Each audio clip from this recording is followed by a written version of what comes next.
Chapter 699, Banished. Chapter 699, Banished. The Flower of Seven Sins. A serious expression overcame Chiffon when he saw this name. He had not expected that exemplary willow to be so vicious. It would have been fine had she just hired a bunch of red names and small workshops to harass Zero Wing. At most, it would make things a little difficult for the guild. However, it was a completely different story if she hired the Flower of Seven Sins. As a mysterious assassin organization of the virtual gaming world, nearly every virtual reality game contained traces of the Flower of Seven Sins. In the past, the Flower of Seven Sins had even developed itself into one of God's domain's peak powers. No guild could afford to offend the Flower of Seven Sins. As long as one could afford the organization's price, these assassins could even take out a superguild's guild leader. Everyone was afraid of them. In the past, 5 superguilds had banded together to suppress the Flower of Seven Sins, threatening to retaliate if the organization accepted any assassination requests on their respective guilds' upper echelons. Unfortunately, those superguilds' efforts had been futile. In less than 10 days, all 5 superguilds gave up on suppressing the assassin organization. The Flower of Seven Sins had made a statement by killing their upper echelons once. There were even god-ranked experts among those who had died. From then on, the various superguilds in God's domain no longer bothered with the Flower of Seven Sins. Back then, the incident had shaken God's domain. The Flower of Seven Sins had become a power that no one would dare provoke. However, the organization's asking price was also extraordinarily high. Even Open Source Corporation should feel a sting from the cost of hiring the organization. Exemplary Willow must have hired the Flower of Seven Sins to deal with Zero Wing's upper echelons. Even OSC can't afford to target the entire guild. Chiffon gave the situation some thought. The best method to deal with Zero Wing was to kill the guild's upper echelons to level 0. This would certainly collapse both Zero Wing's strength and reputation. As for the possibility of the Flower of Seven Sins failing to carry out their contract, since its creation, the Flower of Seven Sins had never once failed a job. Their strength was practically endless. Even Chiffon was not confident of surviving an assassination attempt from the Flower of Seven Sins right now, not to mention the guild's other members. If I remember correctly, before the Flower of Seven Sins takes action, the organization usually invests some time to investigate their target before taking action. In the past, the Flower of Seven Sins would take anywhere from 5 to 10 days to collect information. If Exemplary Willow went directly to them and hired the organization after she returned from our meeting, I should still have roughly 4 days before the organization takes action. If their target is much stronger than their initial estimations, the Flower of Seven Sins will adjust their quote to their employer and will only take action after their employer agrees to the new price. Right now, the best way to avoid this mess is to increase the strength of the guild's upper echelons significantly within 4 days, forcing the Flower of Seven Sins to renew their price. If that happened, Exemplary Willow might not consider the price worth it and give up on the organization altogether. Chiffon had some understanding of the Flower of Seven Sins rules and pricing. Killing a system-recognized, third-rate expert cost 500,000 credits. The price increased depending on the expert's strength. Moreover, this was only the price for one death. As for system-recognized, second-rate experts, the minimum asking price was 3 million credits. The minimum price for first-rate experts was 10 million credits. Top-tier experts cost 100 million credits at the very minimum. Above them would be Apex experts, and the organization charged upwards of 500 million credits for each kill. Ordinary people could never afford the Flower of Seven Sins. Only those large guilds and corporations with significant financial strength could do so. However, rather than spend so much money to kill an opponent, it was more cost-effective to send their own men to get the job done. Hence, only when one had no other options would they employ the Flower of Seven Sins. This was precisely the case for Exemplary Willow right now. At this point, even the Star Alliance was helpless against Zero Wing in the Star Moon Kingdom, not to mention Twilight Echo, which did not have the home ground advantage. The cost of killing Zero Wing's upper echelons to level 0 was astronomical. Only a massive existence like the Open Source Corporation could afford such a price. Currently, the Flower of Seven Sins had yet to determine the strength of Zero Wing's upper echelons. Based on Shifeng's estimates, killing a fifth-floor expert of the trial tower should cost at least 500,000 credits, a sixth-floor expert would cost at least 3 million credits, a seventh-floor expert would cost around 10 million credits, and an eighth-floor expert should cost at least 100 million credits. Currently, Zero Wing upper management consisted of more than 20 players, and the majority were sixth-floor experts. Only Fire Dance and Violet Cloud had reached the seventh floor. If everyone could improve their strength, the cost of killing them would increase exponentially. At that time, even OSC would have to reconsider. Following which, Shifeng contacted Aqua Rose, instructing her to turn the guild's upper echelons' focus on improving their strength and progressing through the trial tower as much as possible. Shifeng would also go all out to supply everyone with the 100-berry wine. Although Aqua Rose did not understand Shifeng's intentions, since he had given the order, she had no choice but to do as he wished. For a time, Zero Wing's upper echelons ceased grinding monsters in the Stoneclaw Mountains. Instead, they focused on their progression in the trial tower. As for Gentle Snow's message, she wanted to inform Shifeng of OSC's investment into the Star Alliance, becoming one of the guild's major shareholders. She also stated that OSC intended to deal with Zero Wing, so he should be wary of the Star Alliance. Naturally, Shifeng had already taken appropriate measures to protect Zero Wing. Hence, not long after Shifeng read Gentle Snow's message, shocking news spread throughout Starmoon City. Stone Forest Town was no longer open to the Star Alliance. Any guild that was affiliated with the Star Alliance was also barred from Stone Forest Town. This incident instantly attracted the attention of every player in the capital city. Everyone was confused as to why Zero Wing would suddenly declare war against the Star Alliance.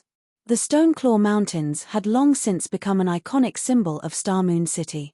Meanwhile, Stone Forest Town was an indispensable resting place for players grinding in the Stoneclaw Mountains. Without this resting place, the Star Alliance would fall far behind the other guilds. Of course, the Star Alliance could seek the aid of others to help them repair their equipment in Stone Forest Town. However, Shifeng had prepared for that as well. Shifeng had limited the amount of equipment players could repair.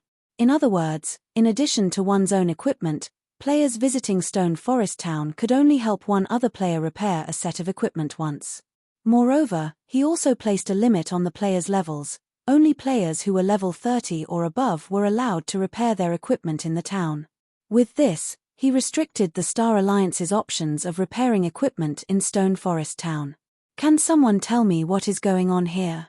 When Galaxy Past received this information, he nearly jumped out of his seat from anger. The situation had changed so suddenly that even Galaxy Past did not understand what had happened. Why had Zero Wing turned against them? The Star Alliance had only considered striking out against Zero Wing. The guild had yet to take such considerations seriously. Yet, Zero Wing chose to humiliate the Star Alliance publicly. The Star Alliance had already mobilized the majority of its combat power to the Stoneclaw Mountains. If the Star Alliance's members could not rest in Stone Forest Town, how was the guild supposed to compete with the other guilds? Silence filled conference hall. This was the first time anyone had seen Galaxy Past so furious. Guild leader, maybe Zero Wing made this move because they think that we are becoming too big of a threat. Purple Eye was also confused by Zero Wing's drastic actions. They had clearly minded their own business until just recently. Zero Wing must have found out about OSC's investment into the Star Alliance, Redfeather reasoned. Even if we have OSC's support, there is no reason for this. Zero Wing has clearly made us out to be their greatest enemy, Purple Eye said as she shook her head. Go. Contact Black Flame immediately. Galaxy Past agreed with Purple Eye's opinion. He needed to sort out this matter with Black Flame properly. Chapter 700 Improving Swordsmanship. Chapter 700 Improving Swordsmanship. After Shifeng finished dealing with Zero Wing, he entered the blood-refining passage. Regarding the Flower of Seven Sins, he could only focus on growing stronger. He had already obtained an epic weapon, and he was nowhere near completing the Solomon's Treasure quest. If he completed the quest, he might be able to upgrade his equipment. If he could obtain an epic weapon for himself, his combat power would rise significantly. Is this the blood-refining passage? Shifeng found his surroundings somewhat stifling. The blood-refining passage was a long and narrow passageway. Shifeng could not even see the passage's end. Numerous blood-red runes had been carved into the walls on either side, radiating a faint divine might that made him very uncomfortable. It felt as if he were submerged in water. Even walking down the passageway was difficult. If he had to fight in such an environment, he wouldn't be able to exert even half of his normal strength. The moment Shifeng entered the passageway, the large, stone doors had closed, preventing any retreat. Right now, his only option to escape was to give up on the quest and use a return scroll. Since his path of retreat had been closed off, Shifeng could only advance down the walkway. However, before Shifeng had covered a distance of 100 yards, two monsters suddenly emerged from the walls on either side of the passage. These two monsters wore blood-red armor and wielded silvery white bone spears. Bloodfighter, undead, elite rank. Level 50. HP 100 000 100 000. Undead. Shifeng unconsciously breathed a sigh of relief as he looked at the two 3-meter-tall blood warriors. Luckily, they're just level 50 elites. With the divine might suppression, the strength he could exert was limited. If a chieftain had appeared, he would have had no choice but to summon a tier 3 demon. However, the magic amplification scroll had limited uses. Shifeng did not want to waste them. After the two bloodfighters appeared, they immediately charged at Shifeng while thrusting their spears, each spear splitting into 3. They fought like experts who had known the same weapon for many years. All 6 spears aimed for Shifeng's vital points. With the two bloodfighters working together, even Shifeng could not avoid all of their attacks. Such skill. Shifeng was slightly surprised. The bloodfighter's spearmanship was on par with experts who specialized with the spear. In a fight without skills, even elite players would stand no chance against these bloodfighters. Shifeng retreated, dodging the oncoming attacks as much as possible. From time to time, he used his swords to block an attack. The passage was somewhat narrow, and the two bloodfighters took up the entire path. He had no room to circle to their sides, he could only face them head-on. Die. After Shifeng tested bloodfighter's skills, he took half a step back and raised the abyssal blade, intending to use Thundering Flash to end this battle quickly. In the next moment, the abyssal blade transformed into a streak of black light as it descended. However, the usual blue electric arcs did not appear. The two bloodfighters did not receive any damage whatsoever. On the contrary, one of them thrust its spear at Shifeng's head fiercely. Hurriedly, Shifeng repelled the oncoming spear with Purgatory's shadow in his other hand, deftly evading the silver spear. I can't use skills. Shifeng felt his head begin to ache. Skills were a player's advantage against monsters. If a player could not use any of their skills, then more than half of their advantage over monsters would be gone. However, Shifeng was not a greenhorn. During God's Domain's initial stages, players normally relied on skills in a battle. However, battles between experts were usually fought without any skills. Instead, they relied on their techniques against each other. The two bloodfighters were indeed powerful. However, their attack patterns were overly monotonous and lacked flexibility. To a sword expert like Shifeng, a few exchanges were all he needed to find a gap to damage the two elites. When the abyssal blade slashed at a gap in one of the bloodfighter's crimson armor, that bloodfighter immediately retreated by a step, a crack appearing on the white bone beneath the armor. A damage of minus 1056 points then appeared above the bloodfighter's head. Such a powerful defense and mana body, Shifeng had a very clear understanding of how high his attack power was. Not to mention, the abyssal blade even bore a magic device that increased its destructive power drastically. Against a level 50 elite monster, he should be able to deal at least minus 1500 damage. His strike should also affect his target's combat power to some extent, not to mention an attack that had struck a vital point. Yet, he had only dealt slightly over minus 1000 damage after striking the bloodfighter's bone. Moreover, only a small crack had appeared on said bone. The blood fighter's defense could already rival that of a chieftain-ranked monster. However, after repelling one blood fighter, the space available to him increased significantly. Taking advantage of this opportunity, Chiffon quickly dashed to the other blood fighter's side, stabbing Purgatory's shadow into the blood fighter's arm joint and forcing the elite's attack to a stop. Immediately after, the abyssal blade struck one of the blood fighter's vital points. One hit at the joints and one hit at a vital point. Chiffon repeated this combination attack, preventing the blood fighter from retaliating as its HP rapidly decreased. Even though the blood fighter had 100,000 HP, the damage would slowly accumulate if Chiffon continued dealing -1,000 or so damage with his attacks. In less than 5 minutes, both blood fighters fell to the ground, becoming no more than a pile of bones and armor while dropping a piece of level 50 common equipment and a few dozen copper coins. They had also provided Chiffon with an ample amount of EXP. In the next moment, the red mist that the blood fighters released upon death suddenly flowed into Chiffon's body. System: Blood Refining Stone has obtained 1 point of blood energy. System: Blood Refining Stone has obtained 1 point of blood energy. This is, Chiffon took out the blood refining stone, which he had obtained from the 9-headed magic snake. The pitch-black stone gave off a faint, red glow. Its information had also changed. Blood refining stone can evolve into a blood refining crystal after absorbing 1,000 points of blood energy. 21000. Although Chiffon did not know what use there was to upgrading the blood refining stone into a blood refining crystal, after giving it some thought, he realized that it might be a crucial key to completing his quest. Moreover, the blood fighters had provided an ample amount of EXP. It was roughly 3 times that of an ordinary level 50 elite. Hence, this wasn't a bad place to level up. Following which, Chiffon continued along the passageway. He would encounter blood fighters every so often. However, as he progressed down the passage, more blood fighters appeared with each ambush. From the initial 2, the number gradually increased to 3, then 4. However, this was still not the greatest change. As the number of blood fighters increased, their attacks became more accurate. By the time Chiffon faced 4 blood fighters at the same time, their spearmanship had also become far more flexible. Their attack patterns began to vary as well. Killing the blood fighters became more of a challenge, and the time it took for him to end each battle increased significantly.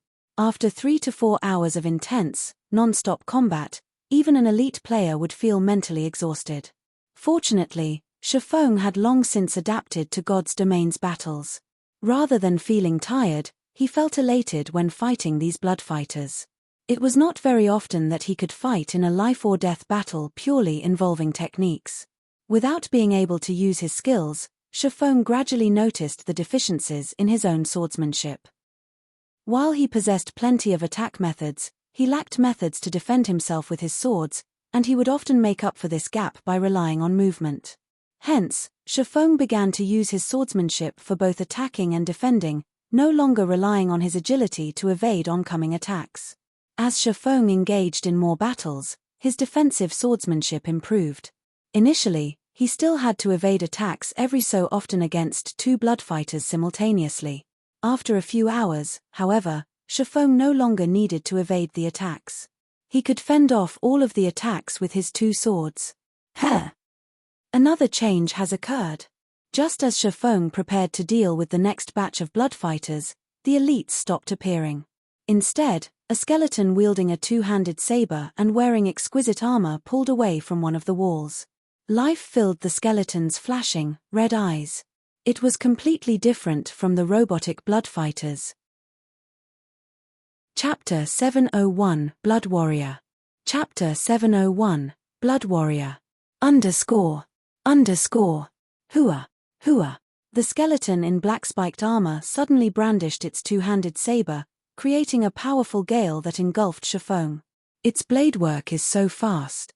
I didn't see the weapon move at all. Chiffon unconsciously tightened his grip on the abyssal blade. He felt an immense pressure as he stared at the flashing red flames in the skeleton's eye sockets. Blood Warrior, Undead, Special Elite. Level 50. HP 240 000 240 000. Although the Blood Warrior's HP was not high, its attack speed and strength were on a whole different level compared to the Blood Fighter's. Suddenly, the Blood Warrior stomped its foot. Shifeng only heard the sound of a sonic boom before the Blood Warrior appeared right in front of him, its massive saber transforming into a streak of silver light as it descended towards his head. In terms of strength and speed, the Blood Warrior was simply overwhelming. Although Shifeng had stretched his perception to its very limit, the Blood Warrior's explosive power still caught him unprepared. Boom! When the Blood Warrior swung its saber, the saber light extended over 10 yards. If the walkway had not been indestructible, the undead's attack would have gouged the ground. Meanwhile, the attack had sent Shifeng flying over 20 yards, a damage of more than -1,000 points appearing above his head. In the blink of an eye, Shifeng lost 1/10 of his HP. So powerful. Shifeng gaped at the Blood Warrior with a face. His entire arm was numb. It was not surprising that the special elite was stronger and faster than he was. What was surprising was the fact that the Blood Warrior had an expert's techniques as well. Neither its movement nor attacks contained any excess movement whatsoever. This allowed the undead to exert astonishing speed and destructive power. Even Shifeng had only barely blocked the attack with his sword. Suddenly, Shifeng was no longer as complacent as he had been against the Blood Fighters. Players had two main advantages against monsters. The first was their skills, while the second was combat techniques. However, inside the blood refining passage, players could not use any of their skills and could only rely on their combat techniques in a fight. As for the Blood Warrior before Shifeng, not only did it possess superior attributes, but its techniques surpassed even ordinary expert players. If an ordinary expert stood in Shifeng's place right now, they would have no strength to resist the Blood Warrior. Just as Shifeng pondered ways to deal with the Blood Warrior, the latter charged for Shifeng once more, giving him no time to catch his breath. The Blood Warrior slashed its two-handed saber at Shifeng in quick succession, every one of its attacks faster than Shifeng's visual perception. Shifeng could only rely on his intuition to block or dodge the attacks. He did not even have time to breathe. 1 slash, 2 slashes, 3 slashes. Countless saber lights intertwined, generating dazzling sparks as they collided with Shifeng's swords. Each time Shifeng blocked the Blood Warrior's saber, he was sent flying. Even while Shifeng soared through the air, the Blood Warrior showed no signs of stopping its assault. As long as Shifeng erred in his judgment, he would be executed on the spot. Shifeng was thrown over 100 yards in quick succession, his body slamming into the ground. The difference between their strengths was obvious at first glance. Is this really a level 50 special elite? Shifeng looked at his own HP. He had less than 3,000 HP remaining. At most, he could receive 3 more hits before his life ended. Before Shifeng could even consider his options, the Blood Warrior appeared before him. Attacking with its saber, it sent Shifeng flying once more. Since Shifeng had rejoined God's domain, he had suppressed his opponents with his strength. This was the first time an opponent had beaten him so badly regarding strength and speed. In the face of absolute strength, all manner of trickery was useless. At this moment, Shifeng was reminded of the fact that attributes were the basics of combat in God's domain. Even if Shifeng could perceive the Blood Warrior's attack trajectories, he simply could not keep up with the special elite's speed. If he could not even dodge the Blood Warrior's attacks, there was no point in considering a counterattack. If Shifeng received the Blood Warrior's saber a few more times, Shifeng's HP would be no more.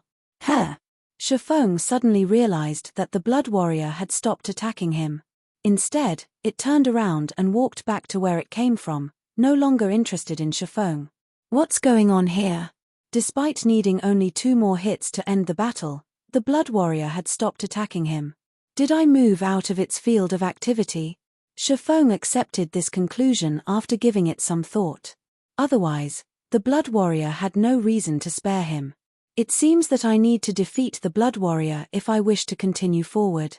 However, with his current strength, it was utterly impossible to defeat the Blood Warrior. It would be easier without the Divine Might's suppression. Shifeng thought as he glared at the passage walls. The Divine Might radiating from the walls had limited his strength significantly. Otherwise, he would not have been so helpless against the Blood Warrior's attacks. If I wish to pass the Blood Warrior, I only have 3 options. I can reduce the Divine Might suppression, improve my combat techniques, or improve my attributes. Without any of my skills, weakening the Divine Might will be impossible. As for techniques, that is not something I can improve significantly in a short time. It seems that my only choice is to raise my attributes. Shifeng then looked at his current level. At this point, he was at 61% of level 34. He was very close to reaching level 35. He currently wore a Tier 1 set equipment. As his level increased, the set's attributes would improve as well. Level 35 was considered a small milestone for equipment. Moreover, he also possessed epic and fragmented legendary ranked items. Once he reached level 35, those attributes would also increase. Let's level up, then. Shifeng halted his advance. Instead, he retraced his steps. Shifeng had mostly grasped the blood-refining passage's rules. He would encounter different monsters depending on where he was. Since he had entered the field belonging to the Blood Warrior, if he retreated to the previous field, his would return to the 4 Blood Fighters. Fortunately, the Blood Fighters provided a lot of EXP, so Shifeng did not level slowly. Moreover, he could also improve his techniques by facing the elite monsters. In such a way, Shifeng began an endless journey of grinding, his level rising little by little. Starmoon City, inside a VIP room of one of Starmoon's high-class restaurants. Currently, 3 people, 2 women and 1 man, occupied the luxurious and spacious room. All 3 were at least level 32.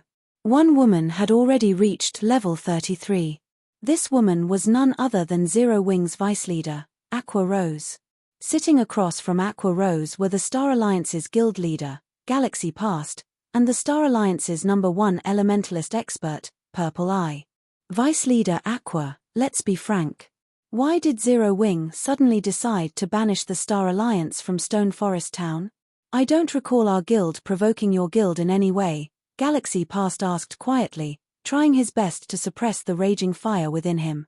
The Star Alliance's progression into the Stoneclaw Mountains had slowed significantly. If this situation persisted, their previous advantages would vanish, and other guilds would overtake them. Had it not tasted the fruit known as Stone Forest Town, it would have been fine. However, after experiencing the benefits that Stone Forest Town offered, it was impossible for the Star Alliance to endure losing access to the town. Guild leader Galaxy, don't tell me that you've agreed to Open Source Corporation's investment without knowing what was happening. Aqua Rose countered calmly. Or does guild leader Galaxy not know what kind of people have been harassing Zero Wing recently? After Aqua Rose's reminder, Galaxy Past quickly came to a realization. He had received some information mentioning a small conflict between Zero Wing and Open Source Corporation. However, he had never imagined that this enmity was so severe. Guild leader Galaxy, I believe that you should have a general understanding of the situation. Today, I've come here to pass on a message from our guild leader. Narrowing her eyes, Aqua Rose coldly declared, if the Star Alliance doesn't enter an alliance with Zero Wing now, then it will be our enemy. What is your decision?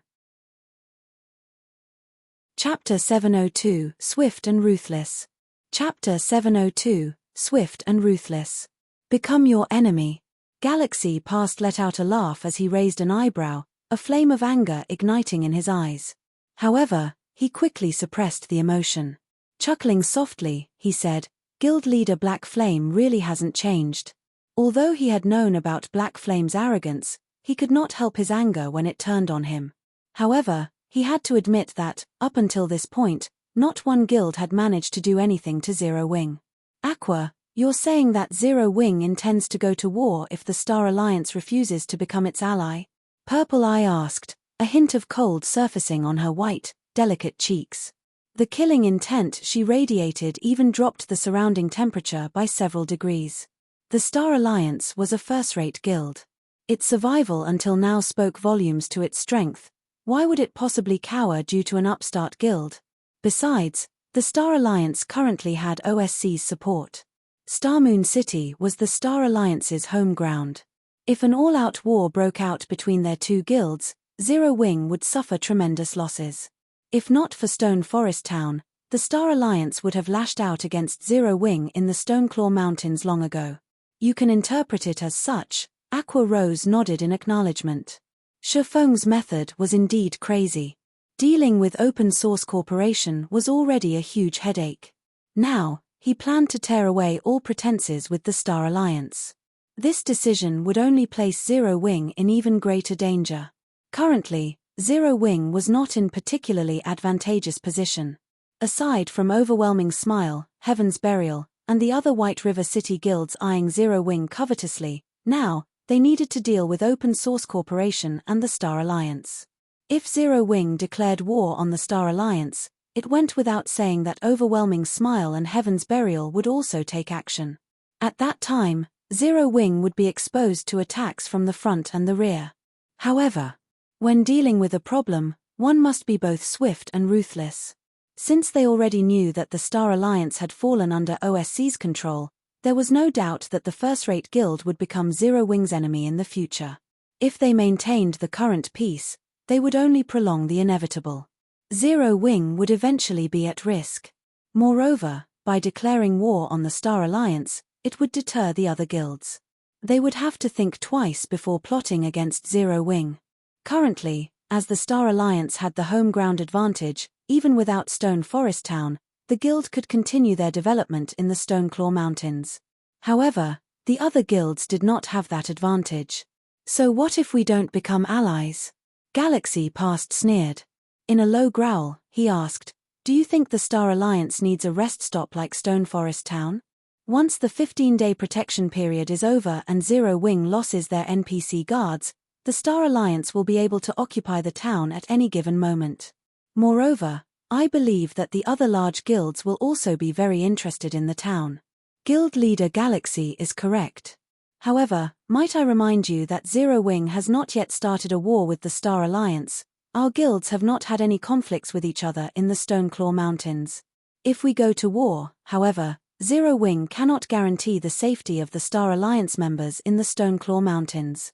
Guild leader Galaxy, you know that Starmoon City doesn't have only one first-rate guild. Aqua Rose paid no attention whatsoever to Galaxy Past's threat. Zero Wing had the support of Stone Forest Town. Even if its members died, they could simply revive in the town. Ouroboros's members, Zero Wing's allies, could also revive in Stone Forest Town. Hence, Ouroboros could quickly send reinforcements into the Stoneclaw Mountains. Aside from Stone Forest Town, the nearest town players could revive in was over 10 hours away. If a fight broke out in the Stoneclaw Mountains, the Star Alliance's members would have to waste a lot of time to return. Aqua Rose refused to think about the resources and manpower that would go to waste. If the war persisted, it would definitely wear down the Star Alliance. Galaxy Past and Purple Eye's expressions grew serious upon hearing Aqua Rose's words. Yet, if they allied with Zero Wing, Open Source Corporation would not be pleased. How could the guild elders ever agree to an alliance that would anger a god of fortune like Open Source Corporation? Even his position as the Star Alliance's guild leader would be at risk. However, Galaxy Past did not wish to start a full-blown war with Zero Wing right now. Seeing Galaxy Past's troubled expression, Aqua Rose stifled a sigh heavy with emotion.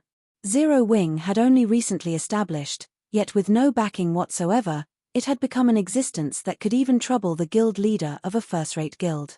Nothing like this had ever occurred during the virtual gaming world's long history. If the Star Alliance allies Zero Wing, our guild leader has promised to let the Star Alliance repair its equipment in Stone Forest Town at market price. Its members will also be able to revive in Stone Forest Town. In addition, the Star Alliance will be allowed to construct a guild residence in Stone Forest Town, allowing its guild members to transfer to the town swiftly and save on travel time, Aqua Rose said, her bright, charming lips curling into an alluring smile. What did you say? Galaxy Past's composure shattered. For a moment, he wondered if he had heard wrong.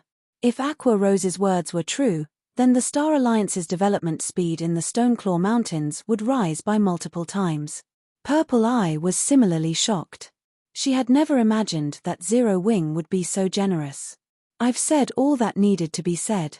I look forward to Guild Leader Galaxy's decision. We will only wait one day. After saying so, Aqua Rose turned and left the VIP room. Zero Wing's biggest problem right now was not the Star Alliance, but the Flower of Seven Sins. Hence, the Guild's upper echelons needed to improve their strength quickly and prepare. Aqua Rose would not waste her time with the Star Alliance. Right now, she needed to challenge the Divine Colosseum's Trial Tower. Shifeng was going all out to provide the upper echelons with the 100-berry wine. They would be fools not to use it. Hence, both Fire Dance and Aqua Rose fully immersed themselves in the Trial Tower. As for the Stoneclaw Mountains, they could leave that to the Guild's core members. After Aqua Rose left, Galaxy passed and Purple Eye remained within the luxurious room. Guild Leader, what should we do? Purple Eye asked, a hesitant expression on her face. Both the OSC's funding and Stone Forest Town's resources were sorely tempting. However, both organizations were just as threatening. No matter which side they chose, the consequences would not be light. If it were up to me, I would agree to Zero Wing's offer. However, the Guild's main purpose when it established was to earn money for the company. The investment of a god of fortune like OSC is something all guilds strive for. Galaxy Past laughed bitterly. However, now that I think about it, this was all due to Zero Wing. OSC only chose to invest in the Star Alliance to deal with Zero Wing. Purple, gather the guild elders for a meeting immediately. They must all be present, I don't care if they're busy. I'll contact them right away. Suddenly, the Star Alliance's elders received a message. All of the elders, regardless of where they were required to attend the meeting in Starmoon Kingdom. This situation shocked the Star Alliance's members. As a first-rate guild, their development was widespread. The Star Alliance had created branches in several other kingdoms, each one managing themselves on their own. This was the first meeting since they had joined God's domain that required the presence of every elder. Time flowed quickly. Before he knew it, a day had passed in God's domain. Inside the blood-refining passage, Shifeng had killed bloodfighters almost without rest. He only took small breaks to recover his exhausted stamina, before returning to grinding bloodfighters. After Shifeng killed another bloodfighter, the sound of a system notification suddenly reached his ears. System, the blood-refining stone has collected 1,000 points of blood energy. Do you wish to evolve it into a blood-refining crystal? There was no guarantee that each bloodfighter killed would generate blood energy. The more blood energy Shifeng accumulated, the less he could collect from the slain bloodfighters. Who knew how many bloodfighters he had slaughtered throughout the day to collect the 1,000 points of blood energy? Chapter 703 Improved Attributes. Chapter 703 Improved Attributes. Evolve. Shifeng clicked confirm. Although he did not know what changes would occur after upgrading the blood-refining stone to a blood-refining crystal, seeing as he had spent so much time to collect the required blood energy, the crystal should not be an ordinary item. Otherwise, it would not have dropped from the 9-headed magic snake. Suddenly, the magical black cube in Shifeng's hands crumbled, transforming into a half-transparent, blood-red crystal ball. There were even droplets of dark red liquid flowing within the crystal ball, each containing powerful life force. Why is there so much life force? Shifeng could clearly feel the life inside those droplets of blood. It was only slightly weaker than the water of life. But what kind of treasure was the water of life? Just one drop was enough to cure a crippled NPC. After accumulating a certain amount of the treasured water, one could even use it to revive a dead NPC.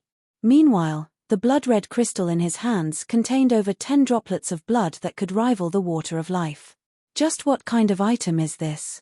Unable to hold back his curiosity, Shifeng clicked to check the blood-refining crystal statistics.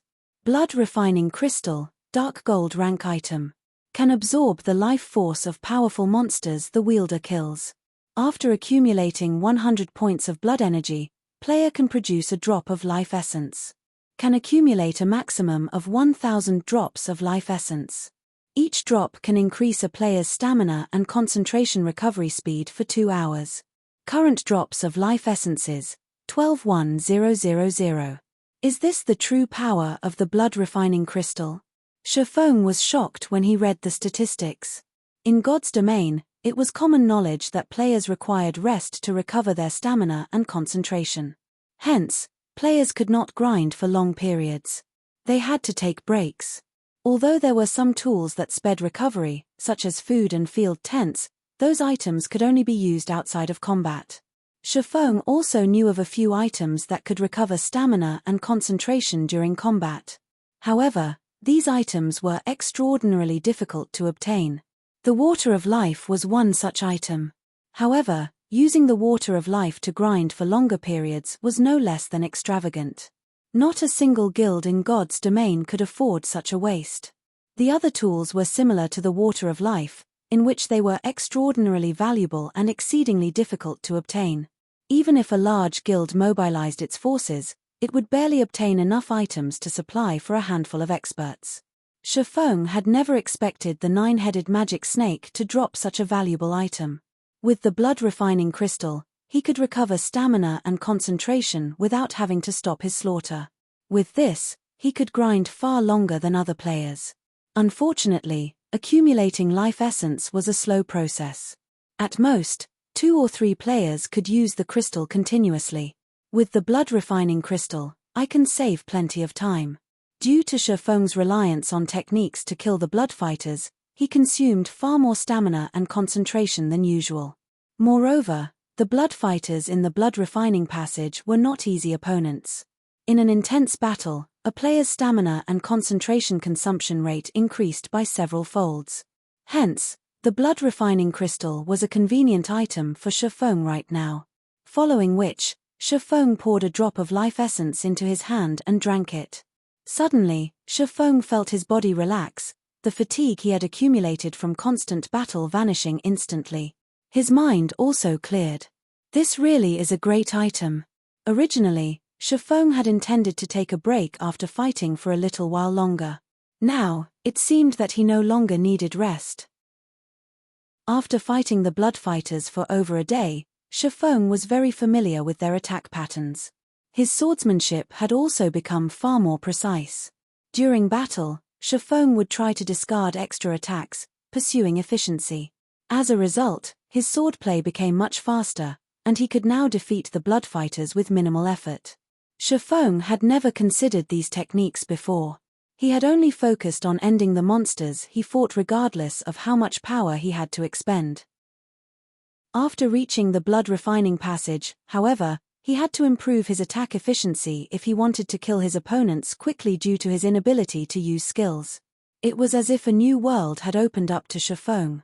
Initially, when facing 4 blood fighters simultaneously, Shifeng had needed over 150 moves to finish off just one of the undead. Among these 150 moves, more than 50 were used to defend himself against incoming attacks. He had to defend himself because he was unfamiliar with his surrounding, and as a result, this allowed the blood fighters to launch counterattacks. However, as the number of fights against the elites increased, he began to require fewer movements to defend himself. Now, he could defeat a blood fighter with roughly 130 attacks. For a time, Shifeng's leveling efficiency increased significantly. As time passed, Shifeng had become completely immersed in his swordsmanship. He no longer needed to think about how to streamline his attacks. Once he ran out of stamina, he just needed to drink a drop of life essence before returning to battle. Only after Shifeng reached level 35, and a golden glow illuminated his body, did he finally regain his senses. After training for so long, I should be at my limit. It's time to challenge the Blood Warrior again. Shifeng smiled faintly as he looked at his newly improved attributes. When he reached level 35, the Golden Stigmata increased all of his basic attributes by 5 points and provided 10 free attribute points. Meanwhile, as a Tier 1 player, he received 8 free attribute points every time he leveled. The Abyssal Blade also provided a bonus of 2 free attribute points. After reaching level 35, Shifeng received 20 free attribute points in total and 5 points into all of his basic attributes. Furthermore, his Tier 1 set equipment, the 7 Luminaries Ring, and the Heavenly Dragon's Breath had also received a significant boost to their attributes. During Shifeng's previous fight with the Blood Warrior, it was obvious that he lacked sufficient speed. Hence, he placed all 20 free attribute points into agility. Despite rising by only one level, Shifeng had improved his attributes almost as much as if he had equipped an additional piece of level 35 dark gold equipment. His strength had also improved. Blood Refining Passage, Blood Warrior's Combat Area. The Blood Warrior wielding a silver two-handed saber appeared once more. Since Shifeng had already experienced the special elite, he would not allow the Blood Warrior to take the initiative to attack. Taking a step forward, he dashed towards the Blood Warrior. Previously, such an action would have been suicidal. With the Blood Warrior's attack speed, Shifeng had not been able to defend against its attack. It would have been utterly impossible to dodge the special elite's fearsome saber. In the next moment, the Blood Warrior tightened its grip on its saber. It then slashed forward, sending a streak of silver light plunging towards Shifeng. Boom! The silver two-handed saber missed Shifeng. Shifeng had long since predicted the trajectory of the Blood Warrior's swing. Even before the Blood Warrior prepared to strike, Shifeng had prepared to dodge. If he had only begun dodging after the Blood Warrior launched its attack, with his current attributes, he would never have evaded it. Even blocking it would have been a challenge. Shifeng did not immediately launch a counterattack after evading the first slash. Instead, he abruptly fell backward. Hua! Another streak of silver light cut across the crown of Shifeng's head. Only after Shifeng evaded 5 strikes did he send a slash of his own at the Blood Warrior's side, causing a critical damage of -2,174. Although the strike had forced the special elite to retreat by half a step, it had not affected its combat power in the slightest. Even so, this result excited Shifeng. In his previous battle against the Blood Warrior, he had not been able to resist the undead in the least. Now, however, he managed to damage to the special elite. At this point, grinding away the Blood Warrior's 240,000 HP was only a matter of time. Chapter 704, Final Trump Card. Chapter 704, Final Trump Card. The Blood Warrior launched one violent attack after the other, whereas Shifeng desperately dodged and blocked the special elite's attacks. As they exchanged more attacks, Shifeng refined his own actions, thinking of ways to deal faster damage. -1042. -2108. -1071. One damage after another appeared above the Blood Warrior's head, its HP decreasing at a rate visible to the naked eye. Initially, Shifeng had to dodge 5 attacks before finding the opportunity to strike. However, as he refined his movements and gained a firmer grasp on his situation, he was soon able to attack after dodging every 4 attacks. In less than 5 minutes, the Blood Warrior's HP fell to 30%. In contrast, Shifeng had yet to receive any damage. Just as the Blood Warrior's HP fell below the 30% threshold, the crimson flames burning inside the skeleton's eye sockets turned dark green. The two-handed saber in its hands disappeared, and in its place, 2 long swords appeared in each hand. Damn it! Shifeng scowled at the change. There was a qualitative difference between avoiding a two-handed weapon and 2 one-handed weapons. While the Blood Warrior had used a two-handed weapon, it signified that its attacks carried absolute power. A single strike was capable of sending him flying. However, as long as he managed to evade its attacks, victory would be within his grasp. Now that the Blood Warrior used 2 one-handed weapons, however, the situation had changed. Although the power of attacks would lessen, it could double the number of attacks it dished out. To Shifeng, who had relied on evasion to survive until now, this was an extremely disadvantageous situation. The Blood Warrior's sudden transformation had caught Shifeng off guard. When the Blood Warrior launched its first attack, its blade moved as fast as the two-handed sword had, as fast as lightning. If he had not predicted the attack by the movements of the Blood Warrior's joints, it would have struck him. Against this first strike, Shifeng abruptly turned sideways, allowing the silver long sword to brush past his chest. Just as Shifeng thought of taking a step backward, the Blood Warrior's other sword arrived before him. Dang! Sparks scattered. The abyssal blade in Shifeng's hand barely blocked the Blood Warrior's fatal strike in time. As a result, however, Shifeng was forced to retreat by 4 steps before he could stabilize his body. Meanwhile, a damage of over -400 points appeared above his head. The Blood Warrior's destructive power with a one-handed sword was much weaker than with a two-handed saber. If Shifeng had a choice, however, he would very much prefer the saber-wielding Blood Warrior. I can only try my best. Shifeng quickly adjusted his footwork, using void steps as he saw the Blood Warrior coming in for a second wave of attacks. Suddenly, Shifeng vanished from the Blood Warrior's sight. Shifeng had no intentions of giving up this fight. Currently, the Blood Warrior had less than 70,000 HP remaining. If he strived for a little longer, he could defeat the special elite. Whether it was against players, monsters, or NPCs, Void Steps was a very effective technique. Only, Void Steps was not suitable against high-tiered monsters and NPCs as these individuals possessed domains. The owner of a domain could grasp every movement within their domain. They had greater perception than what their vision provided, rendering Void Steps useless. However, the Blood Warrior was merely a special elite. Moreover, it was neither a high-intellect NPC nor a high-tiered monster. It could not cope with Shifeng's Void Steps at all. After Shifeng used Void Steps, he frequently disappeared and reappeared. Each time he appeared, he would inflict a significant amount of damage to the Blood Warrior.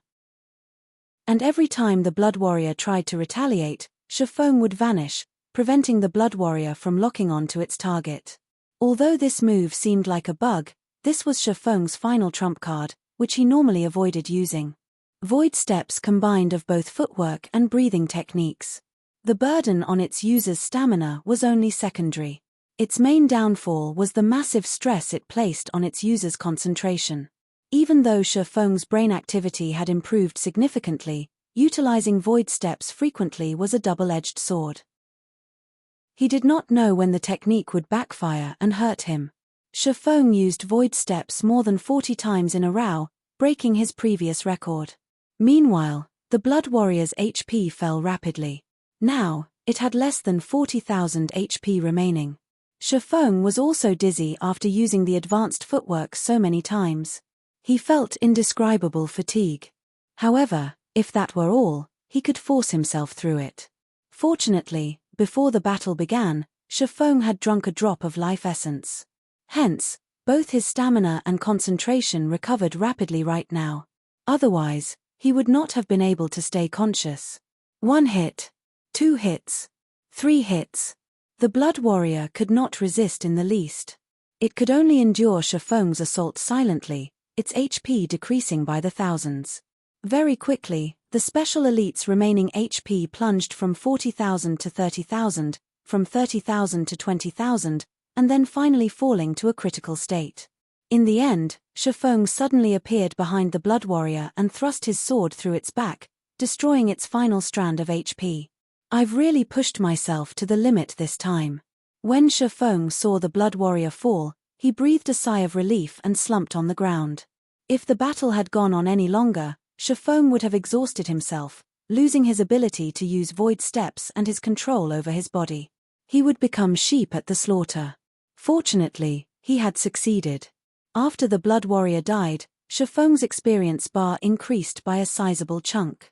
The EXP he obtained from the special elite was more than even a level 50 lord offered. Immediately, he reached 9% of level 35. Aside from providing Shifeng with a large sum of EXP, the Blood Warrior also dropped a level 50 fine gold cape. Blood Refining Cape, fine gold rank. Level 50. Equipment requirement, Strength 400, Agility 800. Defense plus 571. Strength plus 68, Agility plus 54, Endurance plus 56. Movement speed plus 4. Evasion plus 15. Additional passive skill dash. Conceal, increases the difficulty to perceive the wearer. Additional active skill dash. Lightning Flash, appear behind a maximum of 4 targets. Damage increased by 20%. Duration of 5 seconds. Cooldown, 2 minutes. What a good item. Shifeng's eyes shone as he examined the blood refining cloak. Capes were extremely rare in God's domain. They were even rarer than rings and ornaments.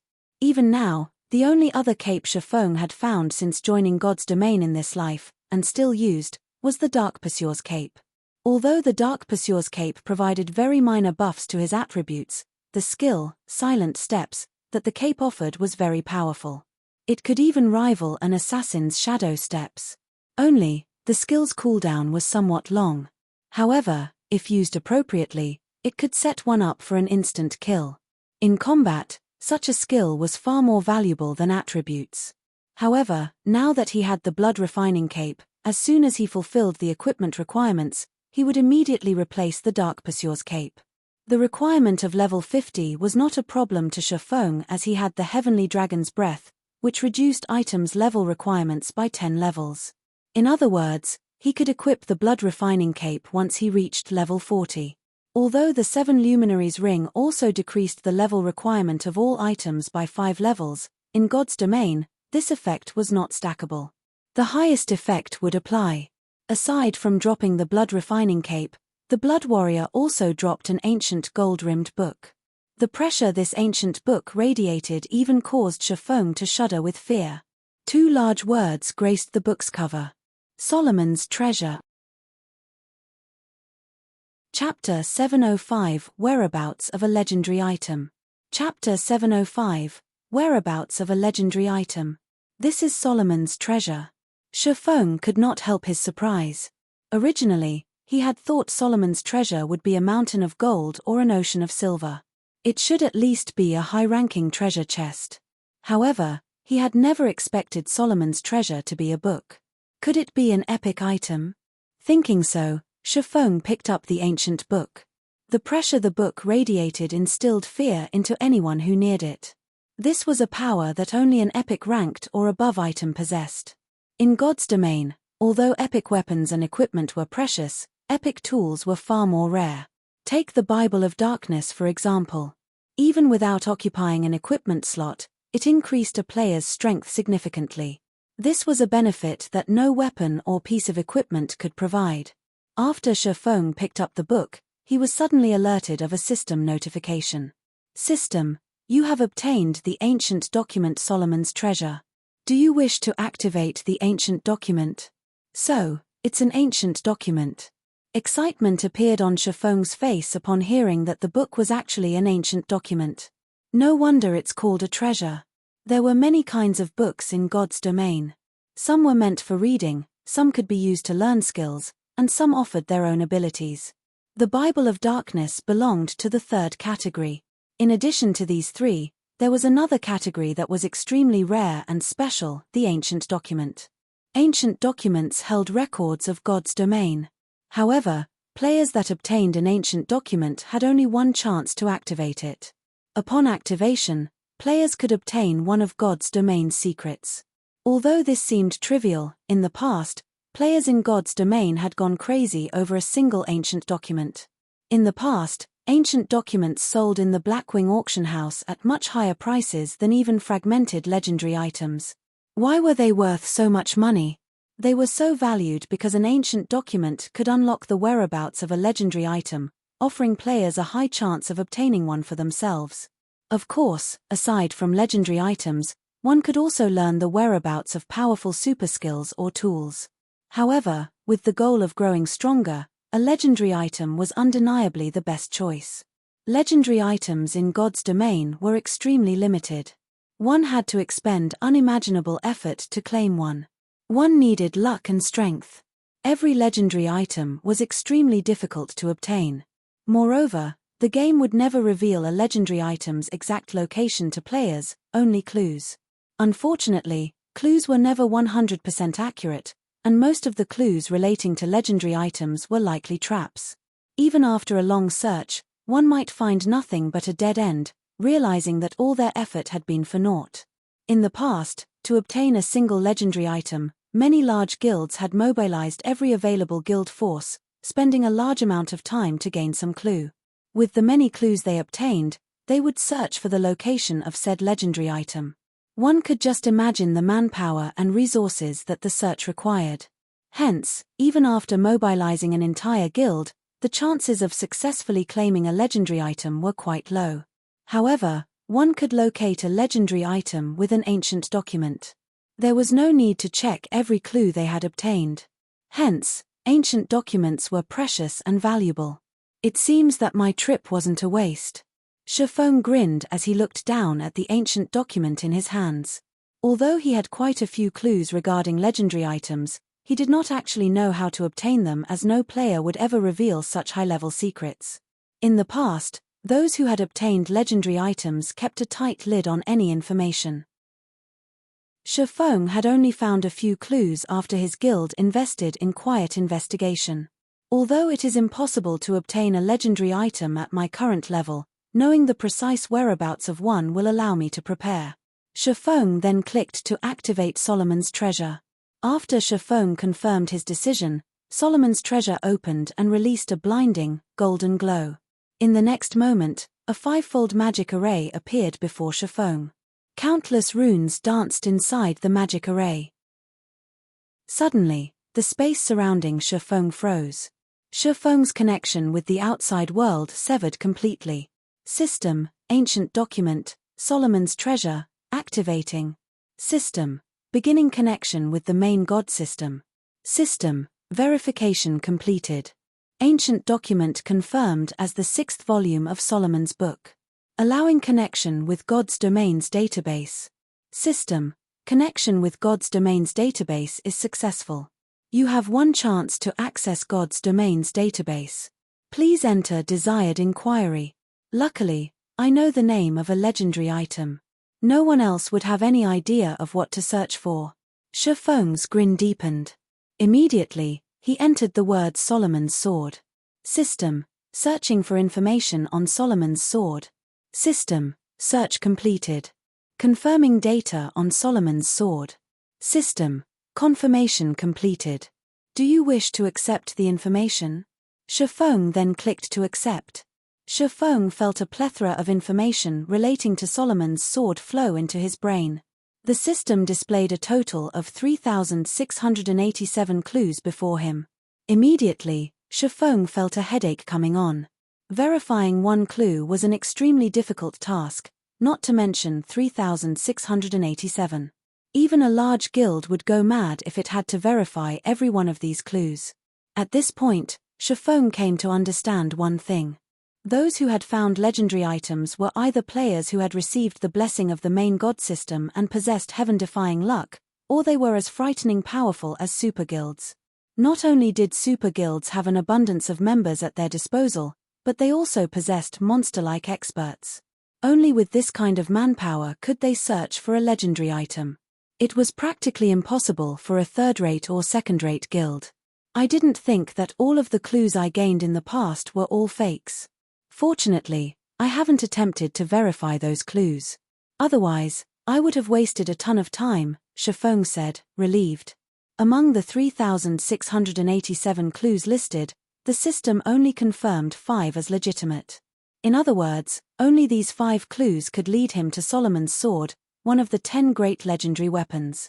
If Shifeng had not obtained the ancient document, he would never find Solomon's sword. Of the 3,687 clues, every clue required a long time to verify.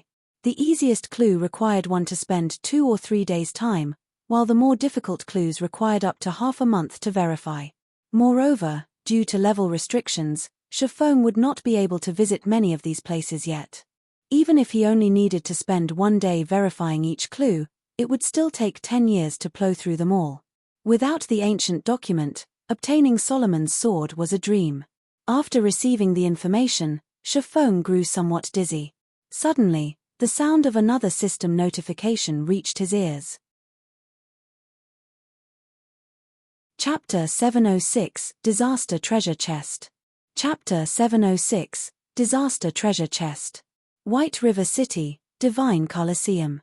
Ever since they had discovered that the Flower of 7 Sins targeted Zero Wing, Aqua Rose and the guild's upper echelons had holed up inside the Divine Colosseum. They continuously expended magic crystals and 100-berry wine in the Trial Tower and Divine Battlefield to train as much as possible. As a result, Zero Wing's upper echelons broke their previous records in the Trial Tower again and again, shocking White River City's players. Awe towards Zero Wing swept through the city once again. Meanwhile, inside the Divine Colosseum, a bald man in grey leather armor stared at the trial list while sipping vodka. Suddenly, a thin, cloaked youth walked up and sat down beside this bald man. Accurate 9, what's the situation regarding Zero Wing's upper echelons? The thin youth sent a whisper to the bald man as he ordered an ice blue spirit. Their strength has been improving rapidly. Currently, 3 people have reached the 8th floor. 7 people have reached the 7th floor. My guess is that it won't be very long before the others reach the 7th floor as well. It would not be easy to kill all of them back to level 0, the bald man, Accurate 9, responded, laughing. However, the stronger they are, the better. This way, we can charge more for the job. Nodding, the thin youth said, indeed. I just wonder whether or not Open Source Corporation will be willing to pay the price. I think they will, Accurate 9 said as he handed the NPC bartender another magic crystal, purchasing another bottle of vodka. Magic crystals are the lifeline of all of God's Domain's players. If OSC obtains the Stoneclaw Mountains, their future earnings will far surpass the cost of hiring us. Let's hope that OSC is willing to pay this price, then. It's been a long time since I've accepted a major job. Zero Wing should prove to be quite the challenge. I can also use this chance to polish my skills a little bit, the youth said. Downing the ice blue spirit, he shifted his gaze to the 3 names listed on the trial list's 8th floor. Where's Black Flame's name? Black Flame has always been mysterious. Even now, I have yet to discover the exact extent of this person's strength. However, based on the information I've collected thus far, he should have progressed relatively far in the refinement realm. He might have even reached your standard, Accurate 9 said seriously as he sent a sideway glance at the thin youth beside him. My standard. The 2nd stage of the refinement realm? That's interesting. I look forward to taking him on, the youth said, a hint of excitement shining in his eyes. He looked like a predator that had just caught the scent of new prey. Pleiades, don't even think about it. Silver has already reserved Black Flame. At most, you can pick your target from the trial tower's 8th floor, Accurate 9 said, smiling as he pointed to Violet Cloud's, Fire Dance's, and Aqua Rose's names. Silver. Why is he suddenly interested in this mission? The youth named Pleiades said, slightly surprised. Hasn't he always targeted those old monsters? How should I know what's going through his mind? Accurate 9 said, shrugging. However, OSC has lucked out this time. Normally, an expert of Silver's standards would not even consider this type of mission. Now, it's just a matter of whether OSC will pay to hire Silver. This fella named Black Flame really is unlucky. He has actually caught Silver's attention. Not even heaven can save him, Pleiades said sympathetically. The Flower of 7 Sins missions were divided into several levels. Experts within the organization were similarly ranked. An expert like himself only ranked at the intermediate level, whereas Silver was a peak expert in the Flower of 7 Sins.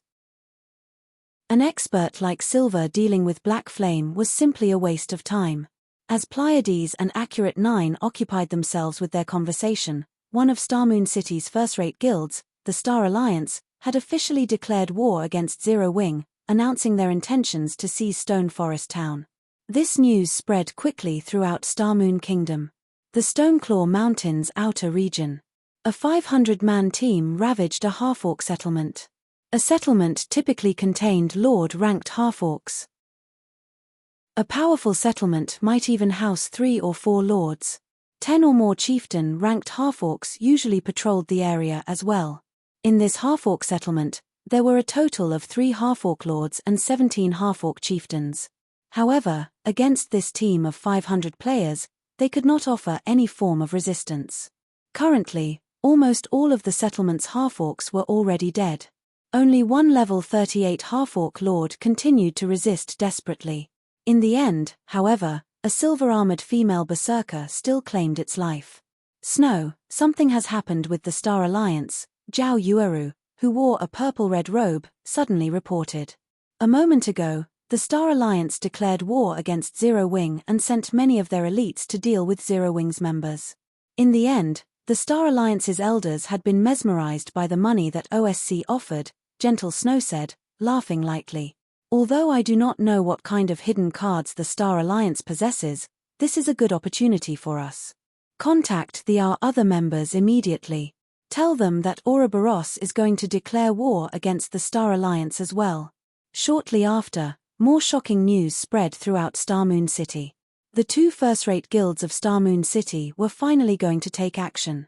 This war would be unlike the previous small skirmishes. This time, both guilds would face each other head-on. In the future, whenever the members of either guild encounter each other, only one would walk away. Despite a storm currently brewing in Starmoon City, Shifeng was oblivious. System: Quest Solomon's Treasure completed. Quest rewards: 10 million EXP, 20 free mastery points, and 1 completely random treasure chest. After the system notification faded, Shifeng's experience bar increased by a small chunk. A wooden treasure chest emitting a purple glow appeared inside his bag. Completely random treasure chest. May contain a reward or a punishment. Disappears after 5 uses. Isn't this the disaster treasure chest? Shifeng was suddenly speechless as he stared at the dazzling treasure chest inside his bag. Completely random treasure chest was the name the system gave. The players who were familiar with the treasure chest, however, had another name for it, the disaster treasure chest. 9 out of 10 times, opening the completely random treasure chest resulted in a punishment. Moreover, the punishments were relatively severe. The punishments ranged from losing 1 or more levels to losing some attributes permanently. Some punishments even prevented players from gaining any EXP or reduced their attack power for many days. Hence, it gained the name Disaster Treasure Chest. Of course, if players obtained a reward, they deserved a celebration. In the past, many players had bragged on the forums about the rewards they had obtained. There were players who had actually gained an epic item from the random treasure chest, while some had obtained a complete dark gold set equipment. Others had been rewarded a top-tier mount. To put it simply, the rewards the treasure chest provided were extremely tempting. Reward and punishment, it was up to players to decide if the risk was worth it. To Shifeng, however, the potential benefits were greater than the risks.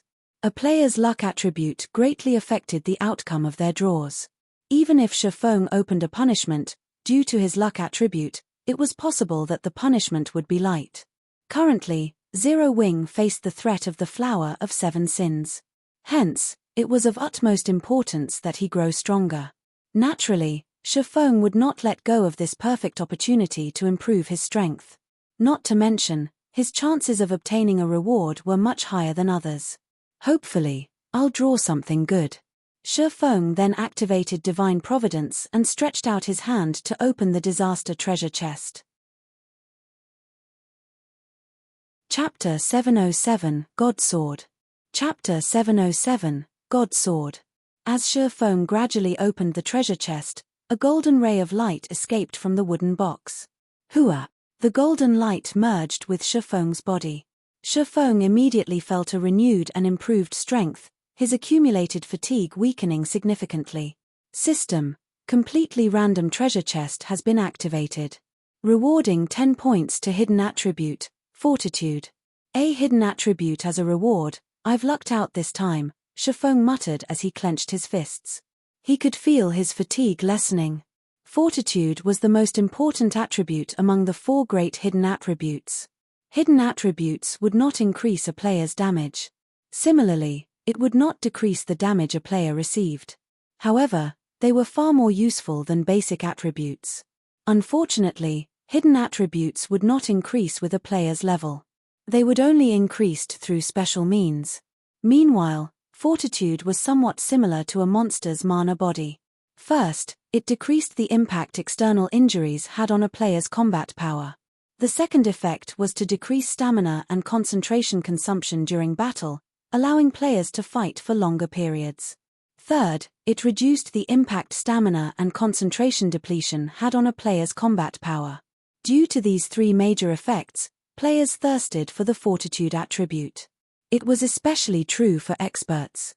Expert players normally incorporated certain combat techniques during battle. These combat techniques placed a heavy burden on their stamina and concentration. Take void steps for example. Although the burden on Shifeng's stamina was minimal, it was a massive burden on his concentration. Hence, Shifeng had to limit how often he used the technique in his fights. If a player's fortitude was sufficiently high, they could use such combat techniques far more often. In turn, this would improve their chances of victory. In addition, against high-tiered monsters such as a Grand Lord or monsters that possessed special skills that could reduce a person's stamina and concentration, fortitude was a severe advantage. In the past, there had been a Tier 5 player that had become famous due his monstrously high fortitude. Berserker Saint Broken Flow. Due to his extraordinarily high fortitude, he opted to fight battles of mutual destruction. With such tactics, Broken Flow had even defeated those whose strength and techniques were superior to his. As a result, Broken Flow had become one of the 12 sacred berserkers. As God's domain was still in its initial stages, it was extremely difficult to obtain the fortitude attribute with players' low levels. Even Shifeng did not know of any good methods to gain the hidden attribute at his level. Normally, players would only begin to encounter the hidden attribute after level 50. Moreover, of the methods and quests Shifeng knew, the majority only rewarded 1 or 2 points of fortitude. The fact that he had managed to obtain 10 points now had saved him plenty of time and effort. Hence, Shifeng was quite satisfied. With how he had profited from opening the disaster treasure chest for the first time, Shifeng quickly proceeded to open it a second time. The second time he opened the treasure chest, he obtained the Tier 3 magic scroll, Thunder's Wrath. It was a Tier 3 large-scale destruction spell and covered an area of 100 yards. The third time Shifeng opened the treasure chest, a black beam struck him, and his agility attribute permanently decreased by 25 points. To ordinary players, a 25 agility point loss was massive. Even after obtaining their Tier 1 classes, they would have to level up 3 times to make up lost points. To Shifeng, however, the loss was acceptable.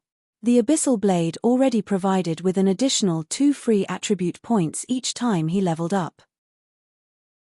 In addition to the Golden Stigmata, a loss of 25 agility would not affect him too badly.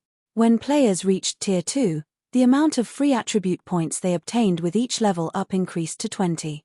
At that time, it would be easy to make up for this loss. There were also plenty of tools that could permanently increase a player's attributes. In fact, Shifeng knew of a few that were relatively easy to obtain. Moreover, he had already obtained 10 fortitude and a Tier 3 large-scale destruction spell. Those two were more than enough to make up for this meager setback. When Shifeng opened the completely random treasure chest for the 4th time, he was struck by a purple beam. System, you have been cursed. EXP gained from killing monsters decreased by 70% for 10 days. Fortunately, I still have plenty of options to level up. Shifeng frowned slightly as he saw his new punishment. Very quickly, however, he dispelled the disappointment from his mind as he muttered, with 2 punishments in a row, let the last be a reward. Shifeng then opened the treasure chest for the final time. This time, a purple-red potion appeared inside the wooden box. Dragon Slayer Potion, consumable. Increases all attributes by 100% and all resistances by 100 points for 1 minute. Cooldown, 3 hours. This potion is insane. Shifeng could not help his shock. In Shifeng's memories, the best potion he had ever seen only increased a player's main attribute by 100% and offered a small amount of magic resistance. The Dragon Slayer Potion, however, actually increased all attributes by 100%. This was, by far, the most intense attribute increase Shifeng had ever seen a potion offer. Even the effects of the Heavenly Dragon's Breath's activatable skill, Heavenly Dragon's Power, could not compare to this. If he drank this potion, it would be the equivalent of wearing an additional legendary item. He could challenge opponents of a higher tier. Unfortunately, the treasure chest only rewarded 1 Dragon Slayer potion. If he could produce more, the Flower of 7 Sins would be no more than a flea to 0 wing. After using all 5 drawers, the completely random treasure chest disappeared.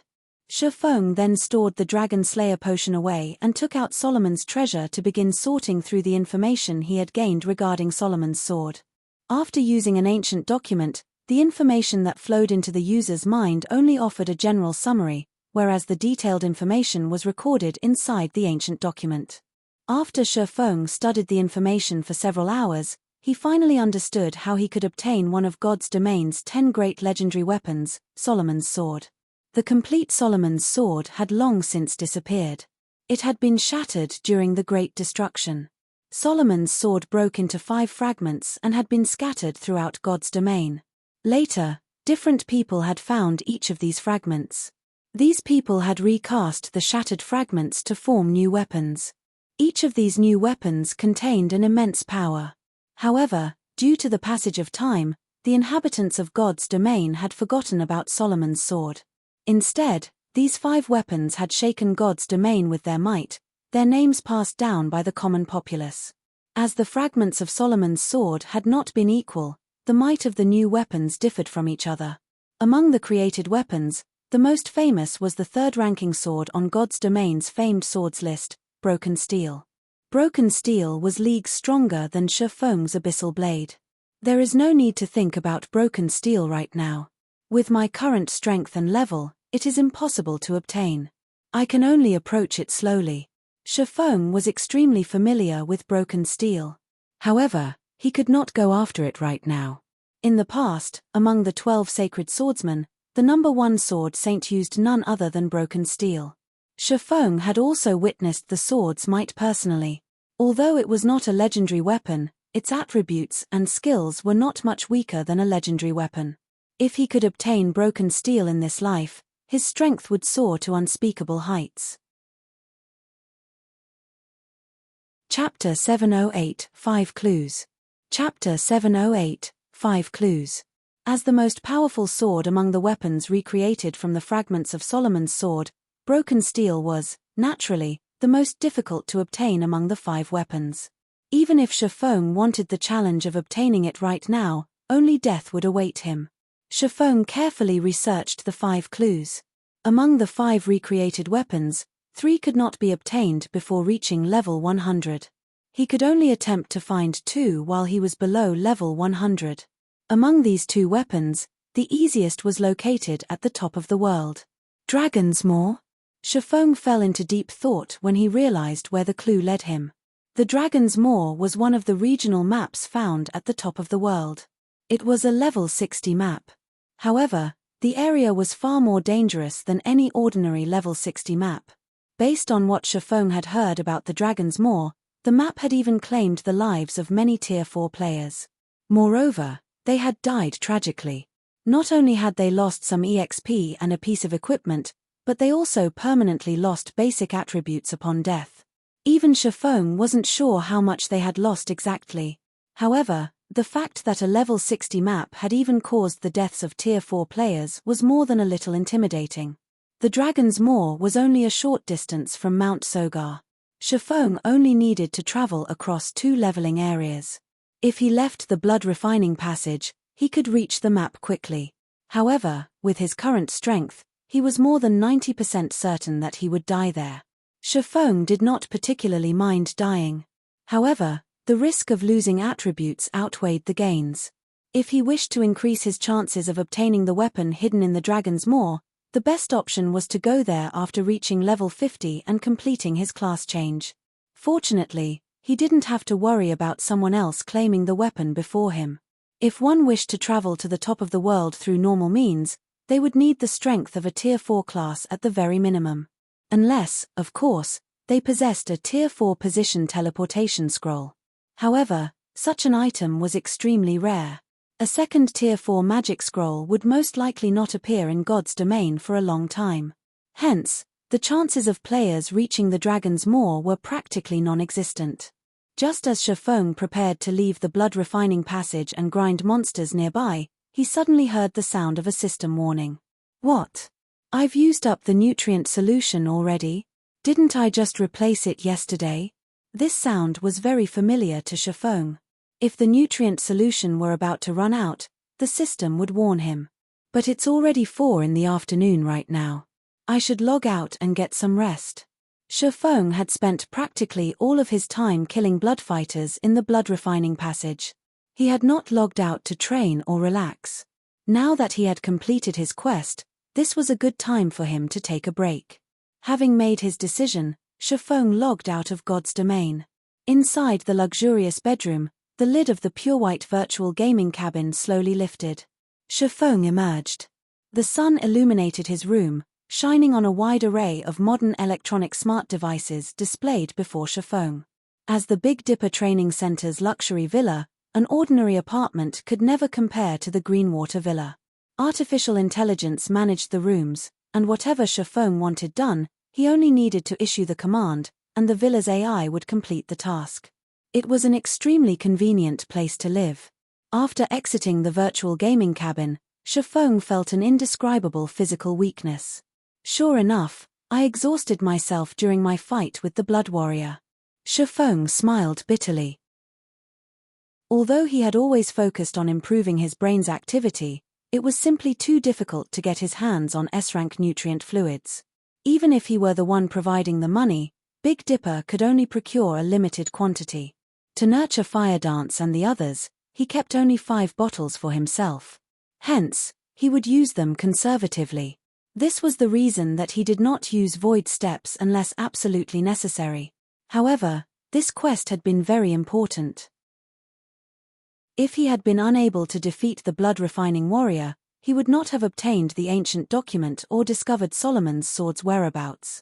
Following which, Shifeng drank 2 bottles of S-rank nutrient fluid before he recovered from his weakened state. S-rank nutrient fluids really are impressive. It's unfortunate that even Big Dipper can't obtain more in a short time. Otherwise, if I had a large supply, I could push Fire Dance and the others into the refinement realm quickly. Shifeng sighed with disappointment. Both Fire Dance and Violet Cloud had long since set half a foot into the refinement realm. However, neither could break past the final hurdle, entering the new world. Otherwise, with Fire Dance and Violet Cloud's equipment, their combat power could rank among the top 5 experts throughout Star Moon Kingdom. There were many expert players in God's domain. Neither the Red List nor the God's Domain Experts list could take into account every expert in Star Moon Kingdom.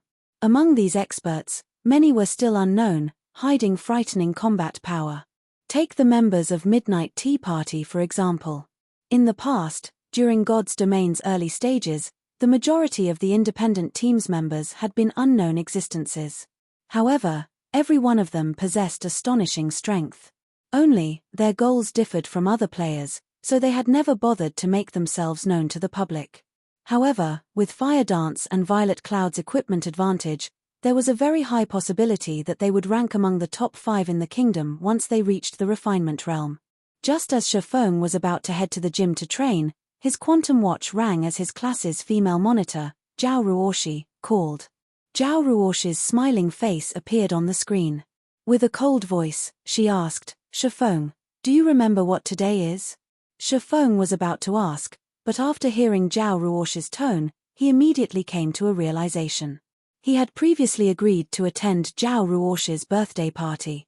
However, due to God's domain, he had completely forgotten about the event. Although Zhao Ruoshi wore a warm and elegant smile, Shifeng knew how angry his classmate actually was. As if she had known that Shifeng would forget about her birthday, Zhao Ruoshi sighed as she said, "My car is parked outside the villa. You have 30 minutes. I'll be right there." Shifeng hurriedly began to tidy himself. Roughly 10 minutes later, Shifeng emerged from the Greenwater Villa. Zhao Ruoshi wore a navy blue dress and a pure white ribbon atop her head. Her long, silky hair swept down to her waist, her prideful figure even rivaling gentle snows in God's domain. As she stood beside her luxury sports car, passers-by could not help but turn to look at her. "Who is that? She's so beautiful. She's even more beautiful than our school's beauty. I wonder who she's waiting for." Some of the men training at the Big Dipper Training Center drooled as they stared at Zhao Ruoshi. However, as this was the Greenwater Villa, the person living here was definitely someone extraordinary. Hence, the most they did was look, none of them daring to approach Zhao Ruoshi. "You're finally here. Get in." Zhao Ruoshi, who had initially worn a displeased expression, revealed a happy smile when she saw Shifeng. "Hurry up. We should still be able to make it in time if we leave now. What's the rush? Isn't the party at 6? Shifeng asked curiously. You'll understand once you get there. Zhao Ruoshi revealed a proud smile. Pretending to be mysterious, she said, however, when the time comes, you'll definitely be shocked. Shocked, her? Shi Feng simply smiled in response, no longer probing the matter as he slid into the car. Zhao Ruoshi then stomped on the accelerator, her sports car rolling up a cloud of smoke as it left the Greenwater Villa. Chapter 709, Birthday Party. Chapter 709, Birthday Party. High-rise buildings loomed over the bustling, downtown streets. However, there were two buildings that stood out from the rest, a pair of twin towers that were over 300 stories tall. The twin towers shone like the city's emperors, overlooking all life inside the city limits. These towers had long since become one of the symbols of Jinhai City. At the same time, the twin towers were also Jinhai City's famous six-star hotel, the Blue Ocean Horizon. Having a meal or staying a night in this hotel cost more than a month's salary for an ordinary office worker. Normally, only Jinhai City's big shots could afford to dine or rest here. Ordinary people could only watch from far away. Zhao Ruoshi was the Zhao Group's princess. The Zhao Group's influence in Jinhai City was massive. Their yearly income was astounding. Furthermore, they were one of the Blue Ocean Horizon's major shareholders. Zhao Ruoshi stopped her car in front of the Blue Ocean Horizon's entrance. Immediately, 4 valets came up and opened the driver's door respectfully. When Zhao Ruoshi exited her car, the 4 valets were momentarily mesmerized. However, they very quickly snapped out of their daze. Not only was Zhao Ruoshi an absolute beauty, but she also arrived in an impressively luxurious car. There was no doubt that her identity was extraordinary. She also exuded a noble aura. She was definitely out of their lowly reach. Meanwhile, Shi Feng, who emerged from the other side of the car, similarly shocked the 4 valets, though in an entirely different way. As the Blue Ocean Horizon's valets, they had seen all sorts of people. Hence, they were quite confident of their judgment, particularly of a person's attire. Although Shi Feng wore a very fitting suit, based on the suit's design and fabric, they could immediately tell that it was nothing special. The suit was far below the Blue Ocean Horizon's standards. Is he a bodyguard? The 4 valets wondered. However, they were surprised when Zhao Ruoshi slid her arm into Shi Feng's as they made their way into the hotel. The valets' eyes nearly popped out of their sockets. All 4 were utterly dumbfounded. After entering the Blue Ocean Horizon, Zhao Ruoshi led Shi Feng to the hotel's top floor. There, one could view Jinhai City in its entirety. The sight was breathtaking. Many people already mingled inside the large, magnificent banquet hall. They were all famous figures and held influential positions within the city. Normally, it would be difficult to meet even one of them. Today, however, so many of these powerful figures had gathered here. One could just imagine how much influence the Zhao Group possessed. Is that the young lady of the Zhao Group, a handsome young man in a white suit, could not help but shift his gaze towards Zhao Ruoshi, who had just entered the hall. Unconsciously, he muttered, "If I can marry her, I won't have to lift a finger for the next 100 years. You." Lan Hailong, who was dressed in a black, high-class suit, shook his head. Smirking, he said, "Duan Xianglin, you don't recognize the man beside the young lady, do you? Looking at how he's dressed and his peasant-like temperament, do you think he could be a challenge for a prince of a major financial group like myself?" The youth named Duan Xianglin asked disdainfully. Although the Duan Group could not compare to the Zhao Group, it was still one of the top-ranking financial firms in Jinhai City. If he wanted to, a group of beautiful women would flock to him with a wave of his hand. How could a lucky peasant possibly be a match for him? Moreover, even if Zhao Ruoshi had taken a liking to the brat, the Zhao Group would never agree to the match. "I guess it's expected that you don't know. After all, you only recently returned to the city. The man beside Miss Zhao is Shi Feng. He is the martial arts master who is currently in charge of the Big Dipper Training Center." Duan Xianglin suddenly fell silent. Although he doubted the claim, Lan Hailong was a good friend of his. He had no reason to lie to him. Moreover, there was no point to such a lie, as the truth would come to light with a little investigation. If Shi Feng had become an internal force expert at such a young age, It would not be surprising if he became a top-level international fighter in the future. They were currently living in the age of combat.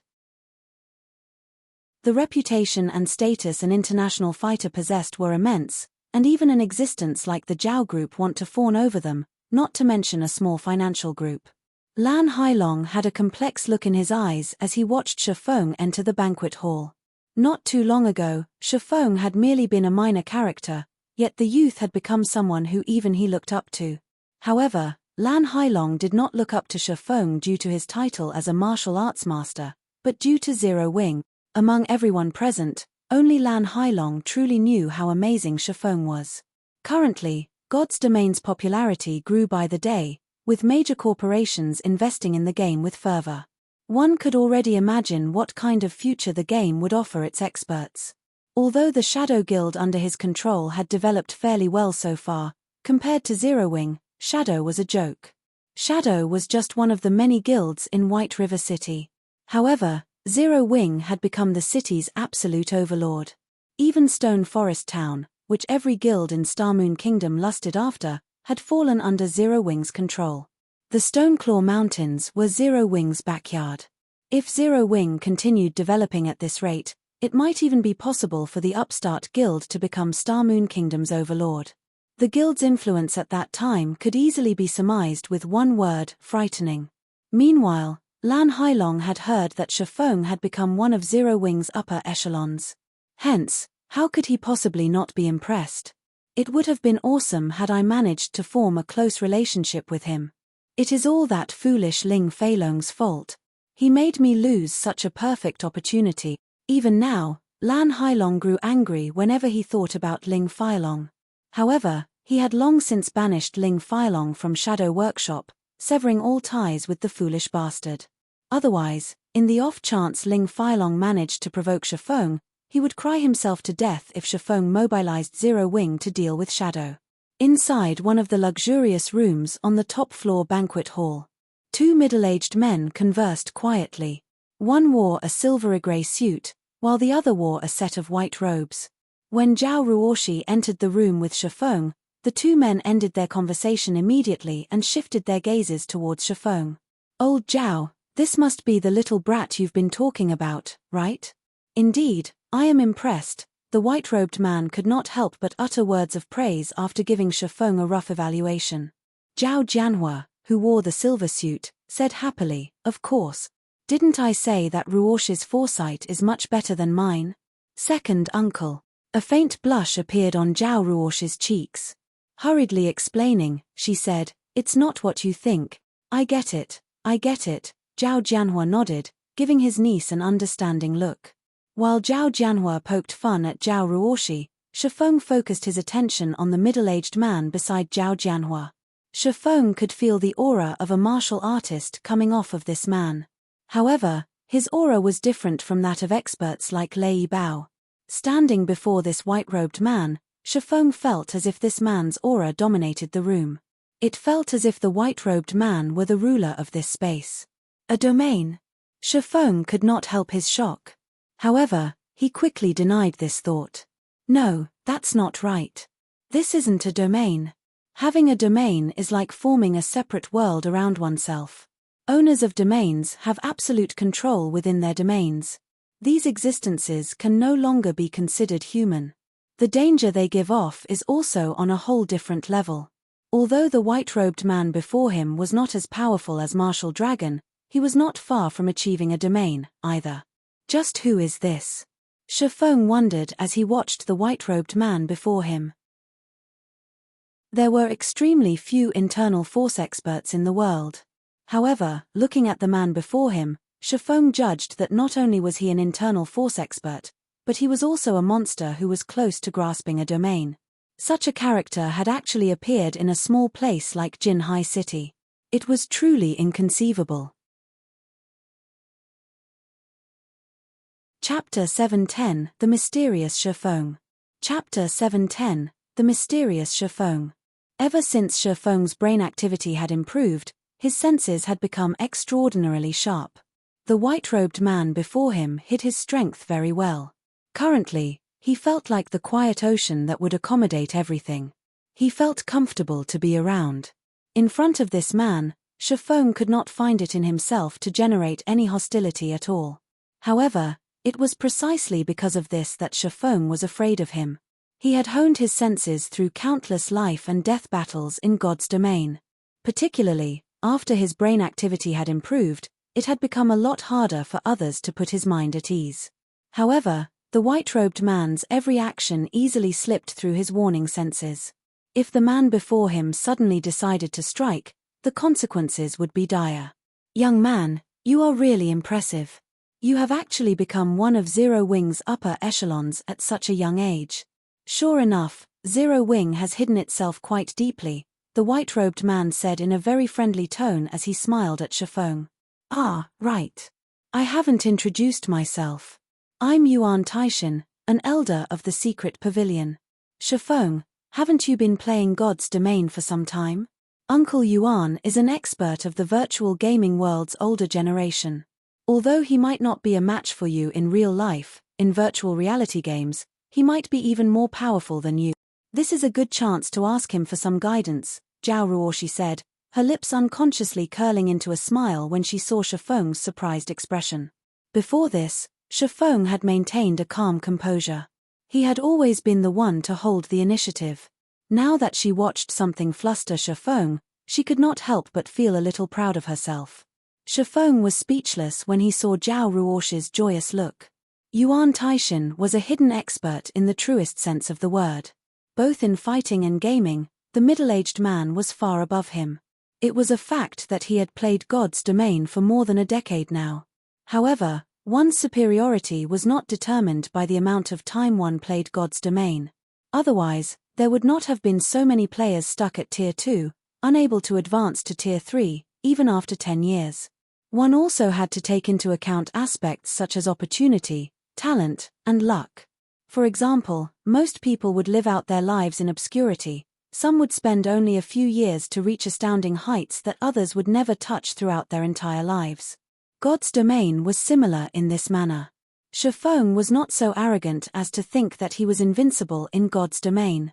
He had only utilized his memories to obtain certain opportunities. Little girl, you speak too highly of me.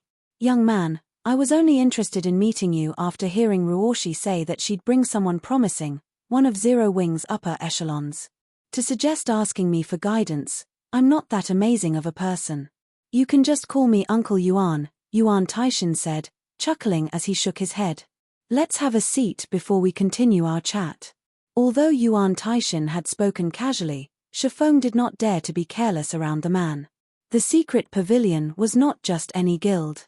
It was an existence that everyone in the virtual gaming world knew. The secret pavilion specialized in collecting and selling information on the major powers of various games. The secret pavilion ability to compile the God's Domain experts list showed how skilled it was in gathering information.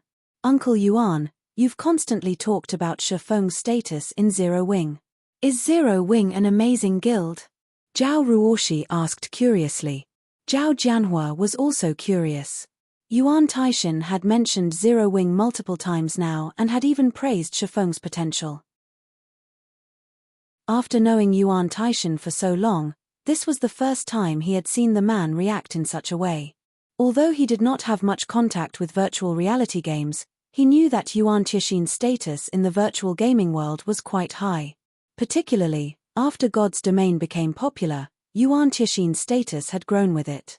Many major international corporations had tried to contact Yuan Taishan, some going as far as fawning over him. Although their Zhao group possessed some status and wealth in Jinhai City, they were nothing compared to those major international corporations. They were not even on the same level. Yet, such powers fawned over Yuan Taishan. Although this was Zhao Ruoshi's birthday party, Zhao Jianhua had been surprised that he had convinced Yuan Taishan to attend.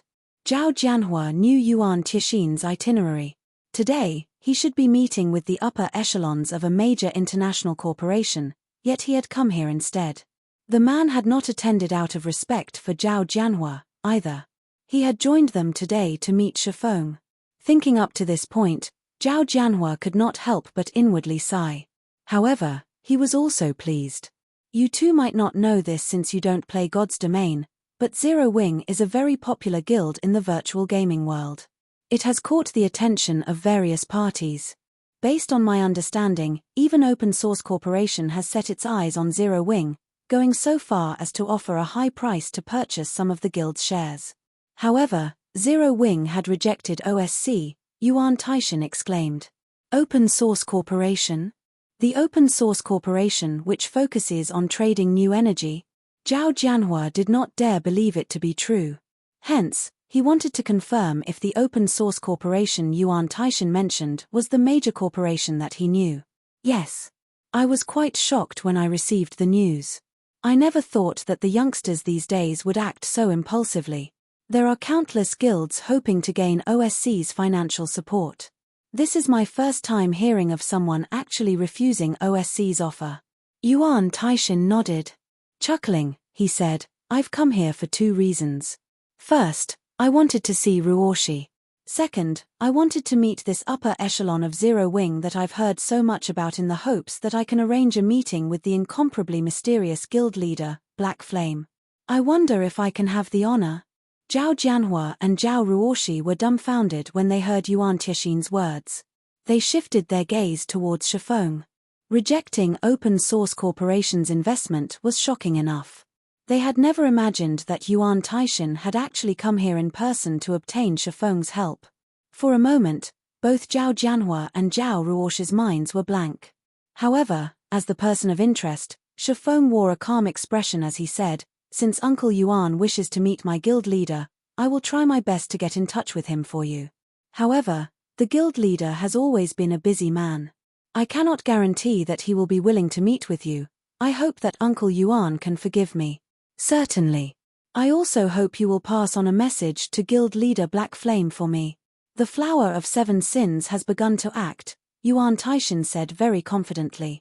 I believe that once guild leader Black Flame receives this information, he will accept my request. When Shifeng heard the news of the flower of 7 sins taking action, his heart involuntarily shuddered, a serious expression appearing on his face. The secret pavilion had obtained this information, there was no need to question its authenticity. Since Yuan Taishan had reported that the flower of 7 sins was on the move, it meant that Exemplary Willow was willing to pay the flower of 7 sins price. Aqua Rose had already told him that the guild's upper echelons were rapidly growing stronger. At this moment, 3 of them had reached the 8th floor, and 7 people had reached the 7th floor. As for everyone else, they were all at the late stage of the 6th floor. The flower of 7 sins price was undoubtedly astronomical. Has that woman lost her mind? No matter how Shifeng thought about it, this was not a worthy trade-off. Unless... Chapter 711 Violent Dragon Set. Chapter 711 Violent Dragon Set.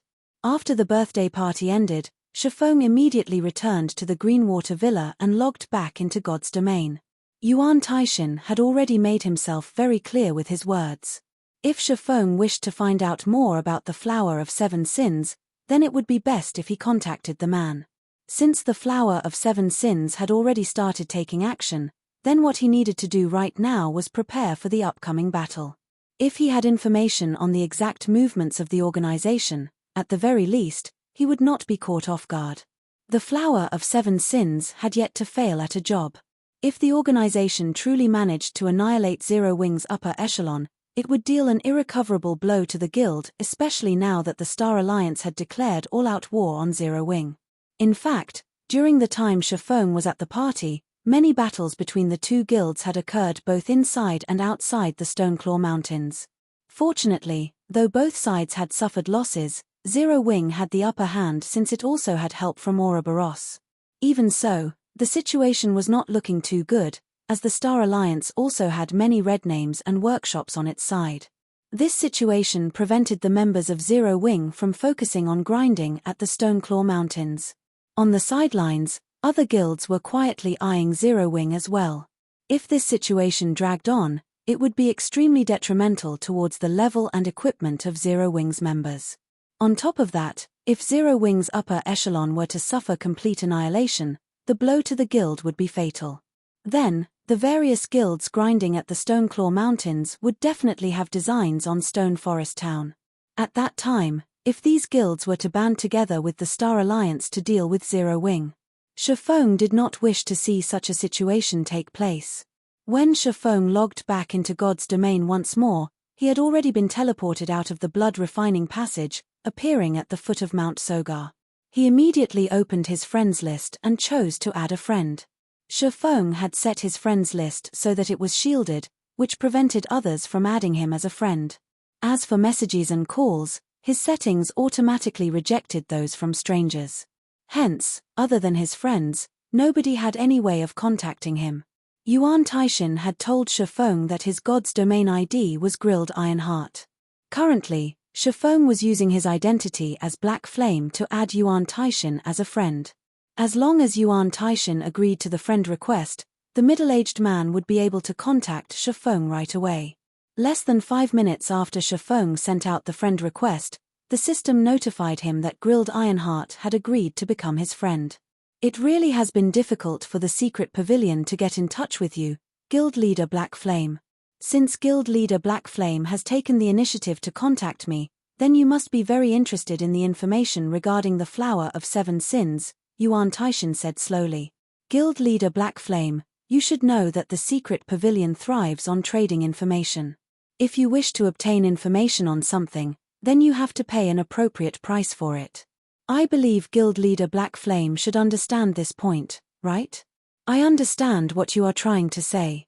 Without a doubt, you guys must be aiming for the magic crystals in the Stoneclaw Mountains. Yet, it also won't be so convenient for you to obtain them. Hence, seeing as you are trying to make contact with me at this time, you must be hoping to set up a foothold at Stone Forest Town, correct? Initially, Shifeng had felt it strange that a major character like Yuan Taishin would appear at Zhao Ruosh's birthday party. However, when the middle-aged man had brought up his wish to make contact with Black Flame, Shifeng immediately understood his goal. The magic crystal was an essential resource required for a player to develop in God's domain. Although the various kingdoms and empires around the continent also had their own regional dungeons that could produce magic crystals, these regional dungeons remained undiscovered. Moreover, even if some countries had activated their regional dungeons, the drop rate of magic crystals there could not compare to the Stoneclaw Mountains. The Stoneclaw Mountains was an Azura mode regional dungeon. A regional dungeon of such high difficulty would naturally have much better drop rates than other regional dungeons. Although the secret pavilion was quite a lofty existence in God's domain, it had yet to reach the standard of an omnipotent God. The secret pavilion might not have much need for coins, weapons, and equipment, but it was a different story for magic crystals. After all, if they wished to maintain their status as a lofty existence, strength was still necessary. For example, the current Yuan Taishin, whom Shifeng was looking at through the video chat, carried a flame-shaped shield and wore spiked scale armor. This spiked scale armor set was the Violent Dragon set, a level 30 dark gold set equipment meant for shield warriors. To obtain the entire set, one had to complete a series of high-level quests that was utterly impossible without a very powerful 100-man team. The difficulty of the quests was only slightly lower than the difficulty of raiding a 100-man team dungeon. One could just imagine how powerful the secret pavilion was. It should be known that Shifeng had relied on special means to clear a 100-man Hell Mode team dungeon. Otherwise, raiding the Hell Mode Frost Prison would have been utterly impossible. Guild Leader Black Flame is certainly amazing. That's right. The secret pavilion is indeed very interested in the Stoneclaw Mountains. Hence, we hope to set up a guild residence at Stone Forest Town, Yuan Taishin said laudatorily. Practically everyone within the secret pavilion was familiar with the name of Black Flame by now. As for why they were very familiar with it, it was not because Black Flame was the #1 expert of Star Moon Kingdom. Rather, it was because Black Flame had managed to kill one of the Dragon Phoenix Pavilion's strongest fighters, Martial Dragon. Although he had the aid of a personal guard, that, too, could be considered a part of his own strength. Straight to the point, I see. I wonder, what benefits can the secret pavilion bring to me, then? Shifeng asked, smiling bitterly. In truth, Letting the secret pavilion establish a guild residence in Stone Forest Town would not affect Shifeng in any way. The secret pavilion's home ground was not in Star Moon Kingdom. It would not have any conflicts of interest with Zero Wing. After all, Zero Wing was not yet strong enough to prevent others from entering the Stoneclaw Mountains. Moreover, if the secret pavilion invested in Stone Forest Town, Zero Wing could also earn some repair fees from the guild. However, even though there were no demerits, that did not mean he should let the secret pavilion enter Stone Forest Town for free. Guild leader Black Flame can rest assured on this point. The secret pavilion can provide you with the general information regarding the Flower of Seven Sins hit list on Zero Wing and the assigned assassins. To know one's own strength and the enemy's is the sure way to victory. I believe that, with this information, Guild leader Black Flame will have a much easier time coping with the situation. Although Yuan Taishin had said these words very casually, Shifeng's heart was already beating madly at this moment. Shifeng had never imagined that the secret pavilion was such a frightening existence. The Flower of Seven Sins was a very mysterious organization in the virtual gaming world. Its movements were kept even more of a secret from others. Yet, the secret pavilion was actually able to obtain such information. It was simply inconceivable. If I have this information, with Zero Wing's current state, we should be able to cope with the assassinations of the Flower of Seven Sins. Shifeng had some knowledge regarding the jobs carried out by the Flower of Seven Sins. Normally, the organization would send out assassins according to the mission's difficulty. Unless it was absolutely necessary, the organization would not field an overwhelming force to complete a mission. Shifeng did not think that the Flower of Seven Sins would rank an upstart guild like Zero Wing that highly on their mission board. If he responded properly, Zero Wing had a definite chance of defeating the Flower of Seven Sins. If the Flower of Seven Sins failed a mission, they would drop it. Moreover, they would return only half of the remunerations paid. Unless, of course, someone spent more money to commission a new mission. At that time, however, the price would be more than double that of the first time. Shifeng did not believe that Open Source Corporation would be willing to spend that much money on commissioning another hit on Zero Wing. May I know Guild leader Black Flame's thoughts on this? Yuan Taishin asked, smiling. Chapter 712, 3 Realms of Refinement. Chapter 712, 3 Realms of Refinement. Okay, I can agree to your conditions. However, aside from providing information on the assassins this time, you guys must also keep me updated on the latest developments of the Flower of Seven Sins. Shifeng put out another request after giving the situation some more thought. Since the secret pavilion was able to uncover the hit list and hit men, it would be an easy task for the guild to find out the specific time when the organization would take action. If he knew the general timing of when the Flower of Seven Sins was going to attack, he would have a better chance of laying a trap to deal with the organization's hit men. Combat in God's domain was not just limited to simple ambushes. There were various sorts of means one could use to deal with other players. Only, the mindset of current players was still confined to previous virtual reality games. This thinking held that only players could be used to deal with other players. In fact, one could also employ traps in PvP. As long as one knew the opponent's movements and then proceeded with setting up a trap at a fixed location, one could kill off their targets without even lifting a finger. Moreover, even if the trap could not finish off the target, one could still gain the initiative in the battle, placing their opponent in a disadvantageous position. Deal. As long as they make a move, I'll notify you of it immediately. However, even I will only be able to tell you the general time frame for when they take action. As for when and where exactly they are going to take action, those are far beyond the abilities of the secret pavilion. Yuan Taishin agreed immediately, his voice filled with confidence and determination. He had long since guessed that Shifeng would ask for something like this. A short moment later, both parties signed a contract through the main god system. Shifeng would provide a location in Stone Forest Town for the secret pavilion to establish its guild residence, while the secret pavilion would provide Shifeng with reports relating to the Flower of Seven Sins movements against Zero Wing. After the contract was signed, Shifeng received the report he wanted from Yuan Taishin almost immediately. Sure enough, he really is an old fox. After taking a look at the information, Shifeng found that the file included even the latest movements of the Flower of Seven Sins. Yuan Taishin had obviously prepared this report long before their conversation. The middle-aged man had only been waiting for him negotiate for it. However, Shifeng could not help but admit that the trade this time was very worthwhile. Even if he spent a large sum of credits to investigate the movements of the Flower of Seven Sins, it was unlikely he could come up with the information he wanted. Currently, the Flower of Seven Sins had yet to establish a permanent base of operations in God's domain. Moreover, the organization was not a guild.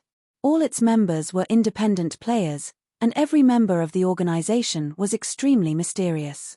Just investigating one member would be an extremely complicated task, not to mention carrying out an investigation on the movements and strengths of the majority of the organization's members.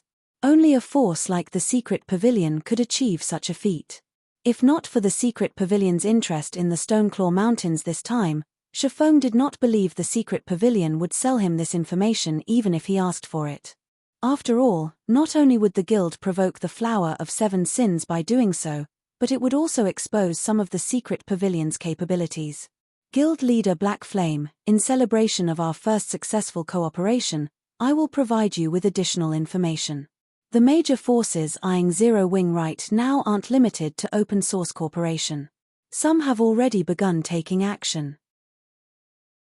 While dealing with the Flower of Seven Sins, it is best to take additional precautions, Yuan Taishin laughed. He then disconnected the call.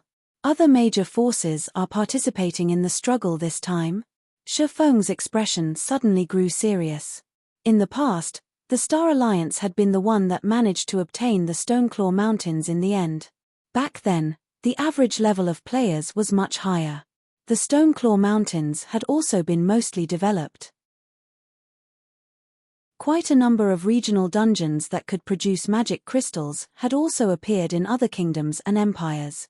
Hence, the various major forces of God's domain naturally would not bother going out of their way to lay claim to the Stoneclaw Mountains. However, things were different in this life. He had managed to obtain Stone Forest Town a lot earlier thanks to the special means he had employed. However, this had also resulted in a situation where obtaining Stone Forest Town was equivalent to claiming the Stoneclaw Mountains. It seems that I've gone a little overboard this time. Shifeng could not help laughing bitterly as he shook his head. However, if I didn't take the opportunity to obtain Stone Forest Town back then, doing so would have become much more difficult in the future. It also wouldn't have become the gold mine that it is right now. Forget it. Since things have already gotten to this point, I can only deal with the problems as they crop up. Thinking up to this point, Shifeng began analyzing the information supplied by the Secret Pavilion. Open Source Corporation really is going big this time. They're actually targeting the members of the main force as well. Shifeng involuntarily sucked in a breath of cold air after reading the report. The Flower of Seven Sins had a very high asking price. OSC had paid for 2 deaths for every member of Zero Wing's main force.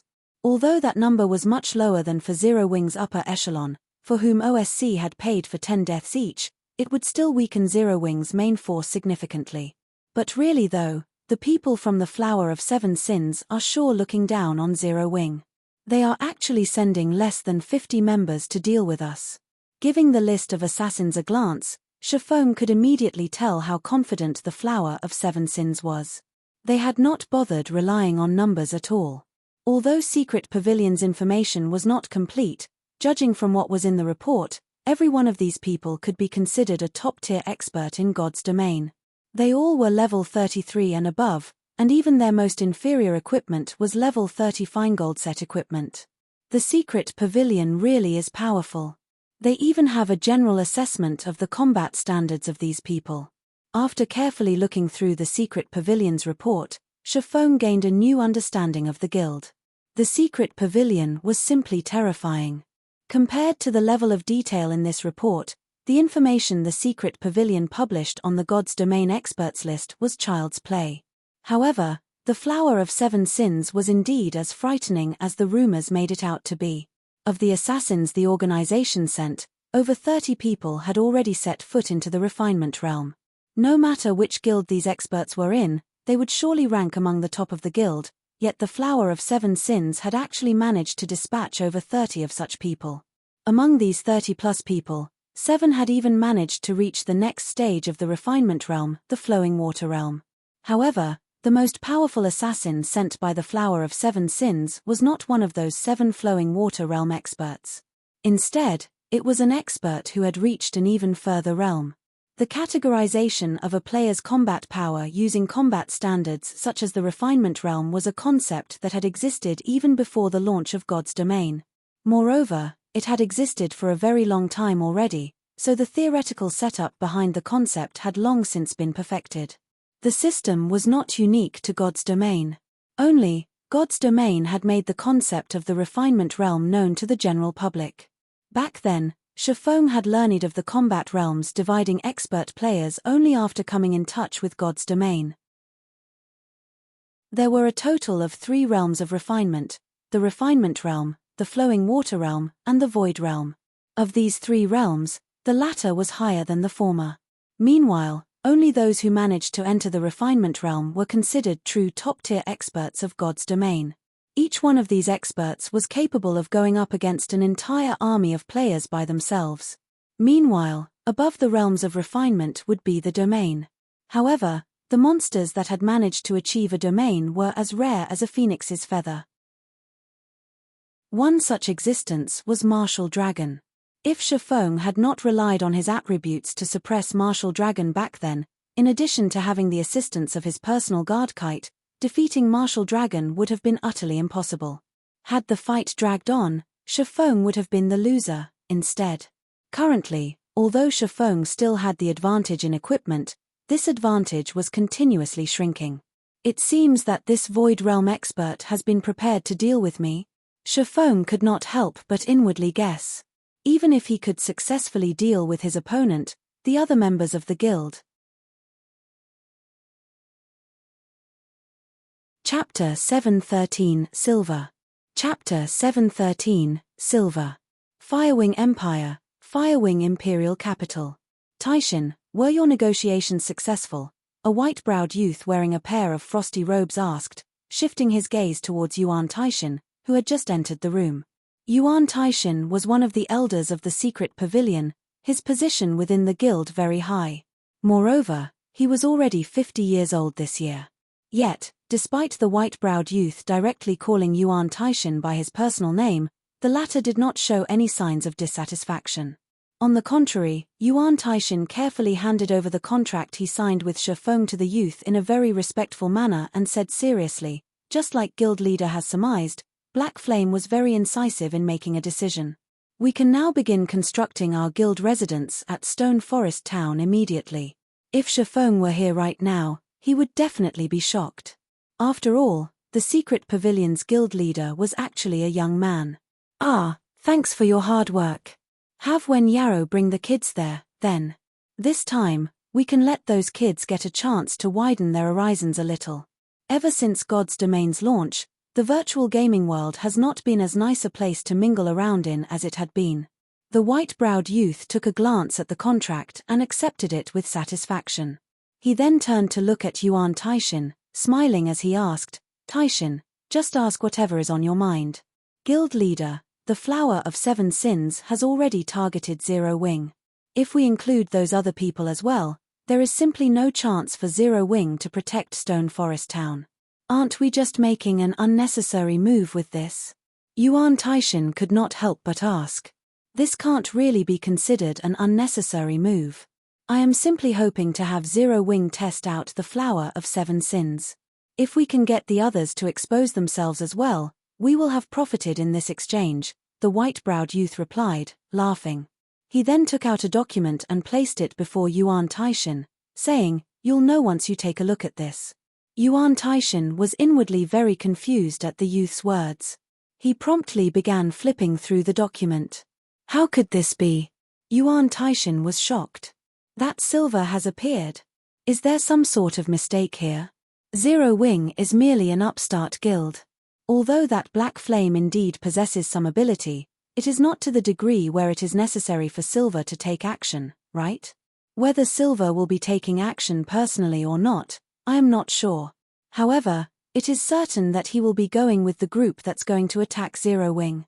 If he is willing to take action, this will be the perfect opportunity for us to gather some information on him, the white-browed youth said, shaking his head. Silver was part of the upper echelon of the Flower of Seven Sins. Even for the secret pavilion, obtaining information on Silver was extraordinarily difficult. Meanwhile, a perfect opportunity to do so had just appeared before them, and he did not wish to let the others from the Flower of Seven Sins ruin this opportunity. If the other members of the Flower of Seven Sins defeated Zero Wing swiftly, then a superior like Silver would naturally not take action because Zero Wing simply did not possess this qualification. However, if Zero Wing could force the Flower of Seven Sins into a bitter battle, the possibility of Silver taking action would be much higher. Guild leader, can I go as well? Yuan Taishin, who was usually calm and collected, currently had a hint of excitement in his eyes. Silver was an existence akin to a legend in the virtual gaming world. Every time he took action, he would cause an earth-shattering sensation. However, the people who knew of him were extremely few, as the various major powers would take the initiative to keep this information hidden, giving ordinary powers no chance to learn about Silver at all. Go if you want to, but don't arouse any suspicions. It will be best if you go in disguise, the white-browed youth replied. He then took out a dark grey ring with purple elvish words engraved on it, the ring itself giving off the glow effect unique to dark gold items. I understand.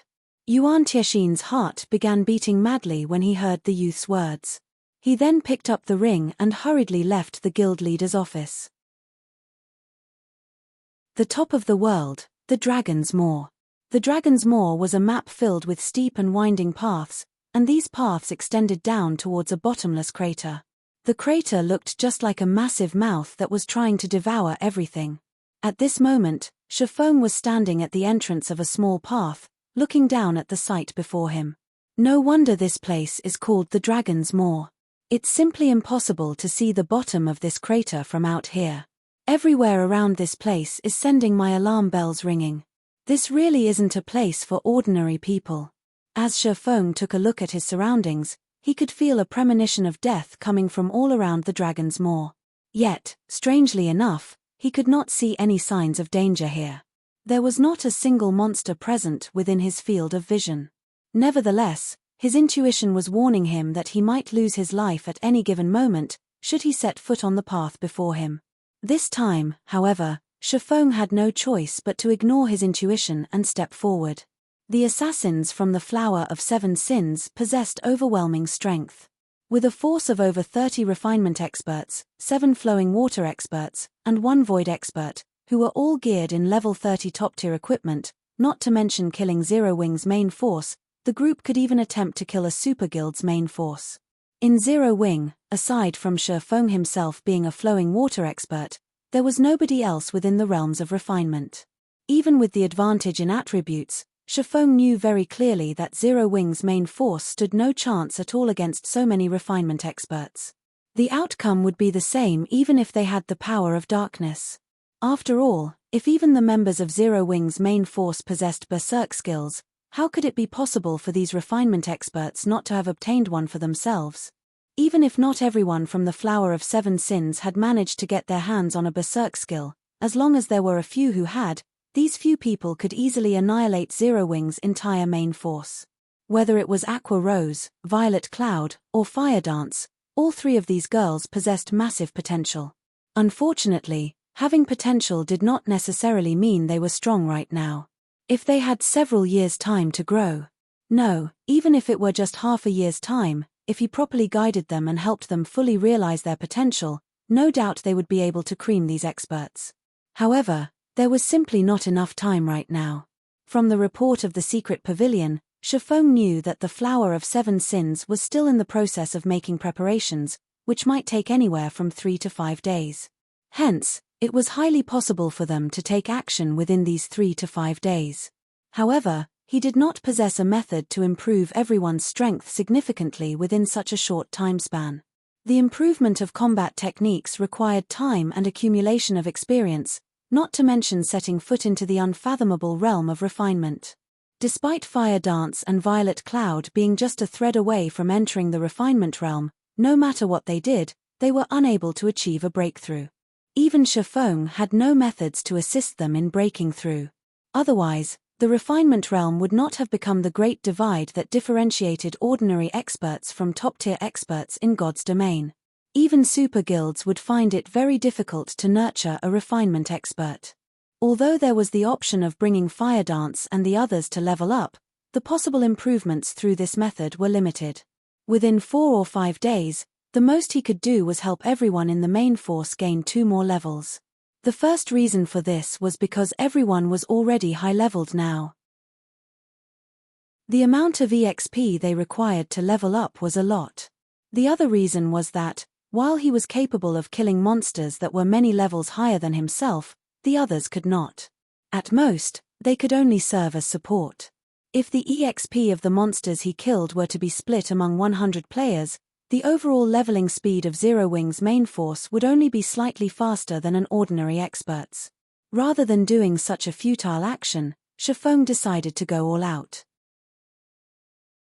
Although Solomon's sword had been broken into 5 parts, even the weakest fragment could improve a person's strength to a very frightening degree. As long as he could obtain the weapon hidden inside the dragon's maw, it might be possible for him to pull off an upset in the upcoming battle with the Flower of 7 Sins. As Shifeng walked deeper into the crater along the small path, he used the magic amplification scroll once more to summon a level 52 tier 3 demon, to deal with unexpected situations. However, even after walking for more than 3 hours, Shifeng did not encounter a single monster. His surroundings were deathly silent. Occasionally, he could also hear agonizing screams as if an invisible ghost were standing right beside him. Not wishing to waste too much time, Shifeng activated Wind Rider and quickly descended the path. Finally, after traveling for another 2 hours or so, he arrived at the bottom of the crater. Statues. At the dark bottom, Shifeng discovered many lifelike stone statues carved in the form of various creatures, humans, elves, half-orcs, and many more. Every single one of these statues had an expression of horror on their faces. It was as if they had seen something extremely terrifying. Before Shifeng could further analyze these statues, the sounds of stone shattering entered his ears. He quickly shifted his eyes towards the source of the sounds, discovering more than a dozen black shadows moving about. These black shadows were tiny, roughly the size of an ordinary person's fist. However, their speed was horrifying. It was practically impossible for the naked eye to keep up with them. Most importantly, every single one of these shadows gave Shifeng a heavy sense of dread. Meanwhile, these black shadows were currently approaching Shifeng at lightning speed. Chapter 714 Engineering Tool. Chapter 714 Engineering Tool. __. The floor of the crater was very dark. As a result, Shifeng was caught completely by surprise when the dozen or so shadows suddenly appeared. He did not have time to direct the tier 3 demon to protect him. Seeing 3 fist-sized shadows fly straight at him, Shifeng immediately switched the 7 luminaries rings aura of wind to the aura of earth and activated absolute defense. Suddenly, a pale yellow glow surrounded Shifeng's body. The black shadows created massive tremors when they crashed into the golden barrier. The powerful impact Shifeng sent flying more than 10 yards away. After receiving the bombardment, Shifeng managed to uncover the black shadow's true identity. Quartz Worm, Special Elite. Level 60. HP 420 000 420 000. These quartz worms were made of black quartz crystals. In addition to their small bodies and astounding speed, they were extremely difficult to detect in this darkness. Although these special elites had low HP, their attack power was frighteningly high. So many quartz worms would even kill a tier 2 player instantly. Fortunately, Shifeng had absolute defense. Even though these quartz worms were level 60 special elites, they could not break through the aura of Earth's activatable skill. However, as the seconds ticked by, more quartz worms started to appear. In the blink of an eye, nearly 60 quartz worms had surrounded Shifeng. He could not help but shiver as he felt the numerous beady, bright red eyes on him. These quartz worms gave Shifeng no opportunities to escape as they surrounded him and barraged him with a stream of attacks. As each second passed, Shifeng could hear several dozen crashes. It felt as if someone were firing an automatic rifle at him. Shifeng had no resistance to offer whatsoever. When absolute defense's duration came to an end, Shifeng would die. The quartz worms here could drown a player to death. Shifeng was relieved that he possessed a skill such as absolute defense. Otherwise, even if he came here after reaching level 50 and obtaining his Tier 2 class, death would be the only outcome awaiting him. With only 2 seconds remaining before absolute defense vanished, the Tier 3 demon standing a distance away began to chant an incantation, casting the Tier 3 spell, Oblivion Storm, over the area where Shifeng stood. Oblivion Storm was a Tier 3, large-scale destruction spell that had an effective area of 50 yards. It could easily envelop Shifeng and the quartz worms. Suddenly, a massive blue magic array appeared in the air. A massive tornado then descended from the magic array. They were all, Shifeng and the quartz worms, sucked into the tornado and assaulted by countless wind blades from every direction. Immediately, the quartz worm's HP decreased at a rate visible to the naked eye. Meanwhile, the tornado sent Shifeng flying into the sky. The moment absolute defense's duration was about to end, Shifeng immediately stopped the Tier 3 demon from channeling its spell. Suddenly, the tornado vanished. Glancing at the quartz worms that were over 100 meters in the air, Shifeng realized that the special elites only had a small amount of HP remaining. The lower HP ones had around 10,000 to 20,000, while the higher HP worms had around 30,000 to 50,000. If Shifeng had not stopped the demon's spell, these quartz worms would have died. However, if Shifeng had not stopped the spell, he, too, would have died. Hovering in midair, both player and monsters, neither of which could fly, began to descend. Shifeng quickly activated gravity liberation, slowing his descent to less than 1/10 of his initial speed. At the same time, he directed the Tier 3 demon below to cast the Tier 3 spell, Scorching Gale, over his and the quartz worm's landing area.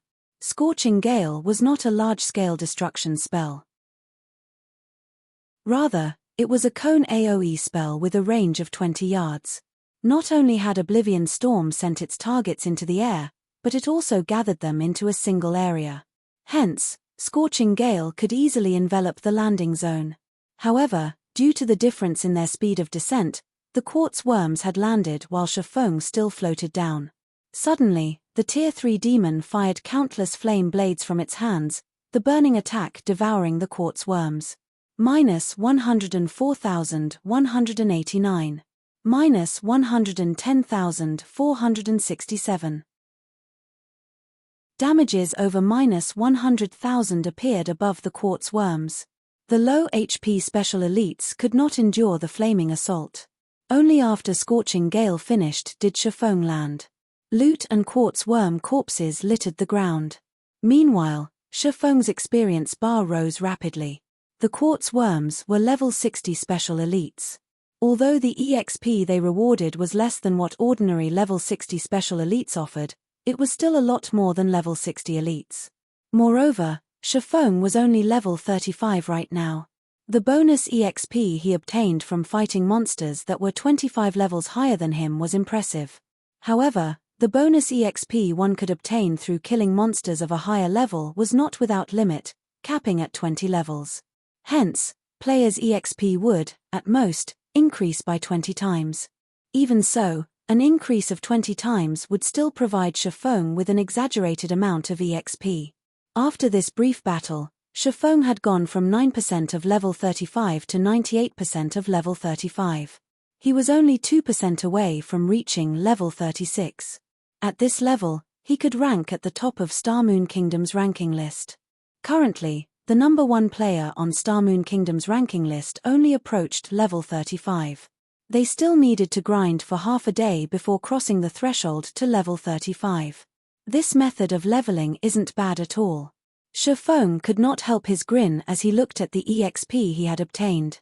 Unfortunately, special elites were not easily discovered. Even in the Stoneclaw Mountains, an Azura mode regional dungeon, so many special elites would not appear at a single time. In a group of 100 elite monsters or so, roughly 8 or 9 special elites might tag along. Hence, it was nearly impossible to find large groups of special elites such as the quartz worms to grind on. Moreover, the Tier 3 demon's Tier 3 spell, Oblivion Storm, had a relatively long cooldown of 70 minutes. Unfortunately, the demon did not have any other combination attack that could kill a group of level 60 special elites instantly. Most importantly, it would be very difficult for Shifeng to locate so many quartz worms again. After Shifeng had wiped out the wave of quartz worms, silence returned to the area. The only quartz worms in the area were the corpses on the ground. Although the quartz worms had not provided much EXP, the loot they dropped was relatively good. Moreover, Shifeng had the luck increasing Icarus's heart. The 60+ quartz worms had dropped quite a bit of level 50 or above bronze and mysterious iron equipment. The special elites had even dropped an engineering design. Glare bomb. Shifeng was delighted. One could produce many interesting items with engineering. However, very few engineering items could be used in combat. Take the frost grenade for example. Not only could it cause damage, but it also possessed a control effect. Sadly, only master engineers could produce such items. Moreover, the designs were extremely difficult to obtain. Yet, if one tried to purchase these items, their prices were extraordinarily high. Ordinary players could not afford to use them. The glare bomb was not as advanced as the frost grenade. It could not inflict any damage. However, it was very easy to produce.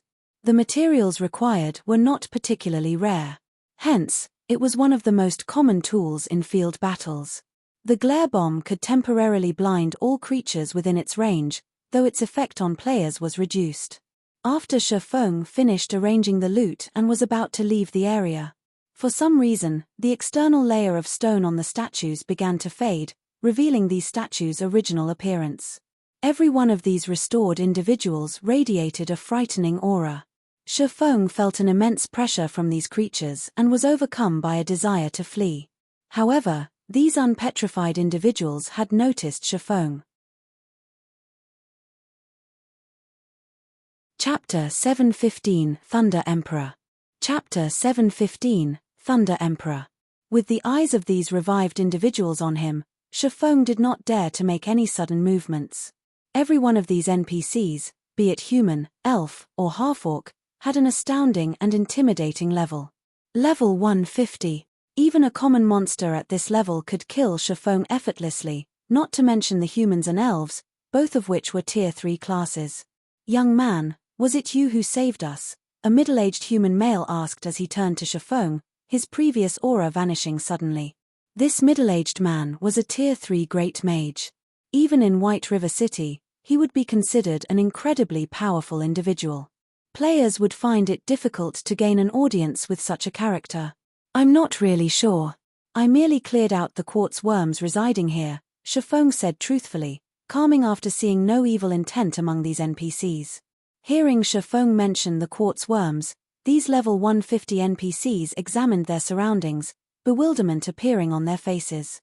It was obvious that they, too, were unsure of the situation. After these NPCs had a quiet chat among themselves, the Tier 3 Great Mage named Korean Walker walked up to Shifeng. "Although we are not sure of what happened exactly, we're certain that your actions saved us. As a show of our gratitude, we've unanimously decided to gift you this item," Korean Walker said. He then took out a purple gold, lightning-shaped emblem and carefully handed it over to Shifeng. "This emblem is our Imperial Army's honorary emblem. We hope that you will accept it." Shifeng accepted the emblem. When he inspected the information, he was shocked. Thunder Emperor's emblem. This is the honorary emblem of the Thunder Beast Empire. This grants the wielder honorary citizenship within the Thunder Beast Empire. Wasn't the Thunder Beast Empire destroyed long ago? Shifeng knew quite a bit about God's Domain's history. The Thunder Beast Empire had been one of the extremely powerful empires in God's Domain. During its peak, its territory encompassed over a dozen kingdoms. On the continent of God's Domain, not a single kingdom or empire dared to act against it. The ruler of the Thunder Beast Empire had been the Thunder Emperor Kaiser. However, according to God's Domain's historical records, To pursue eternal life and become a god, Kaiser had broken many taboos. As a result, his actions had earned the anger of the gods as the imperial capital had suddenly disappeared. Following the capital's disappearance, the Thunder Beast Empire had split into multiple kingdoms. At this point, the Thunder Beast Empire had long since faded from existence. Naturally, this Thunder Emperor's emblem also held no meaning whatsoever. Young adventurer, although we have been freed, we have many companions still living under the curse. We hope that you can save them. If you succeed, we will present to you the Empire's greatest treasure, Corian Walker said as he looked at Shifeng, his clear expectation reflecting in his eyes. Are you not coming with me? Shifeng could not help but ask. Corian Walker shook his head and said, our time in this world has long since run out. Although the curse has been lifted, our strength wanes. Moreover, as we approach that place, we lose strength faster. At this point, only you can save our companions. All right, then. I promise you. Where do I have to go to save your companions? When Shifeng heard about the Empire's treasure, he thought that it might be related to the weapon he hunted. The clue he had obtained had indicated that the weapon hid within the dragon's maw. As it had been an extremely powerful empire in the past, the Thunder Beast Empire must have amassed countless treasures. The weapon he looked for might very well occupy the Empire's treasury. Rather than searching for the weapon blindly, he might as well accept this quest. We are merely people who had escaped the imperial capital. Our companions are still trapped in the capital. This is a map of the imperial capital. Hopefully, it will be of some help to you, Corian Walker said. He then took out a map of the imperial capital and passed it to Shifeng. System: Epic Quest Empires Past accepted. Quest content: save the people inside the imperial capital within 10 days. If the quest is not completed within the allotted time, you will be inflicted with the petrification curse. Rewards unknown. An epic quest with a time limit of 10 days? Shifeng was immediately stunned upon hearing the system notification. He had never imagined that the quest would be so difficult.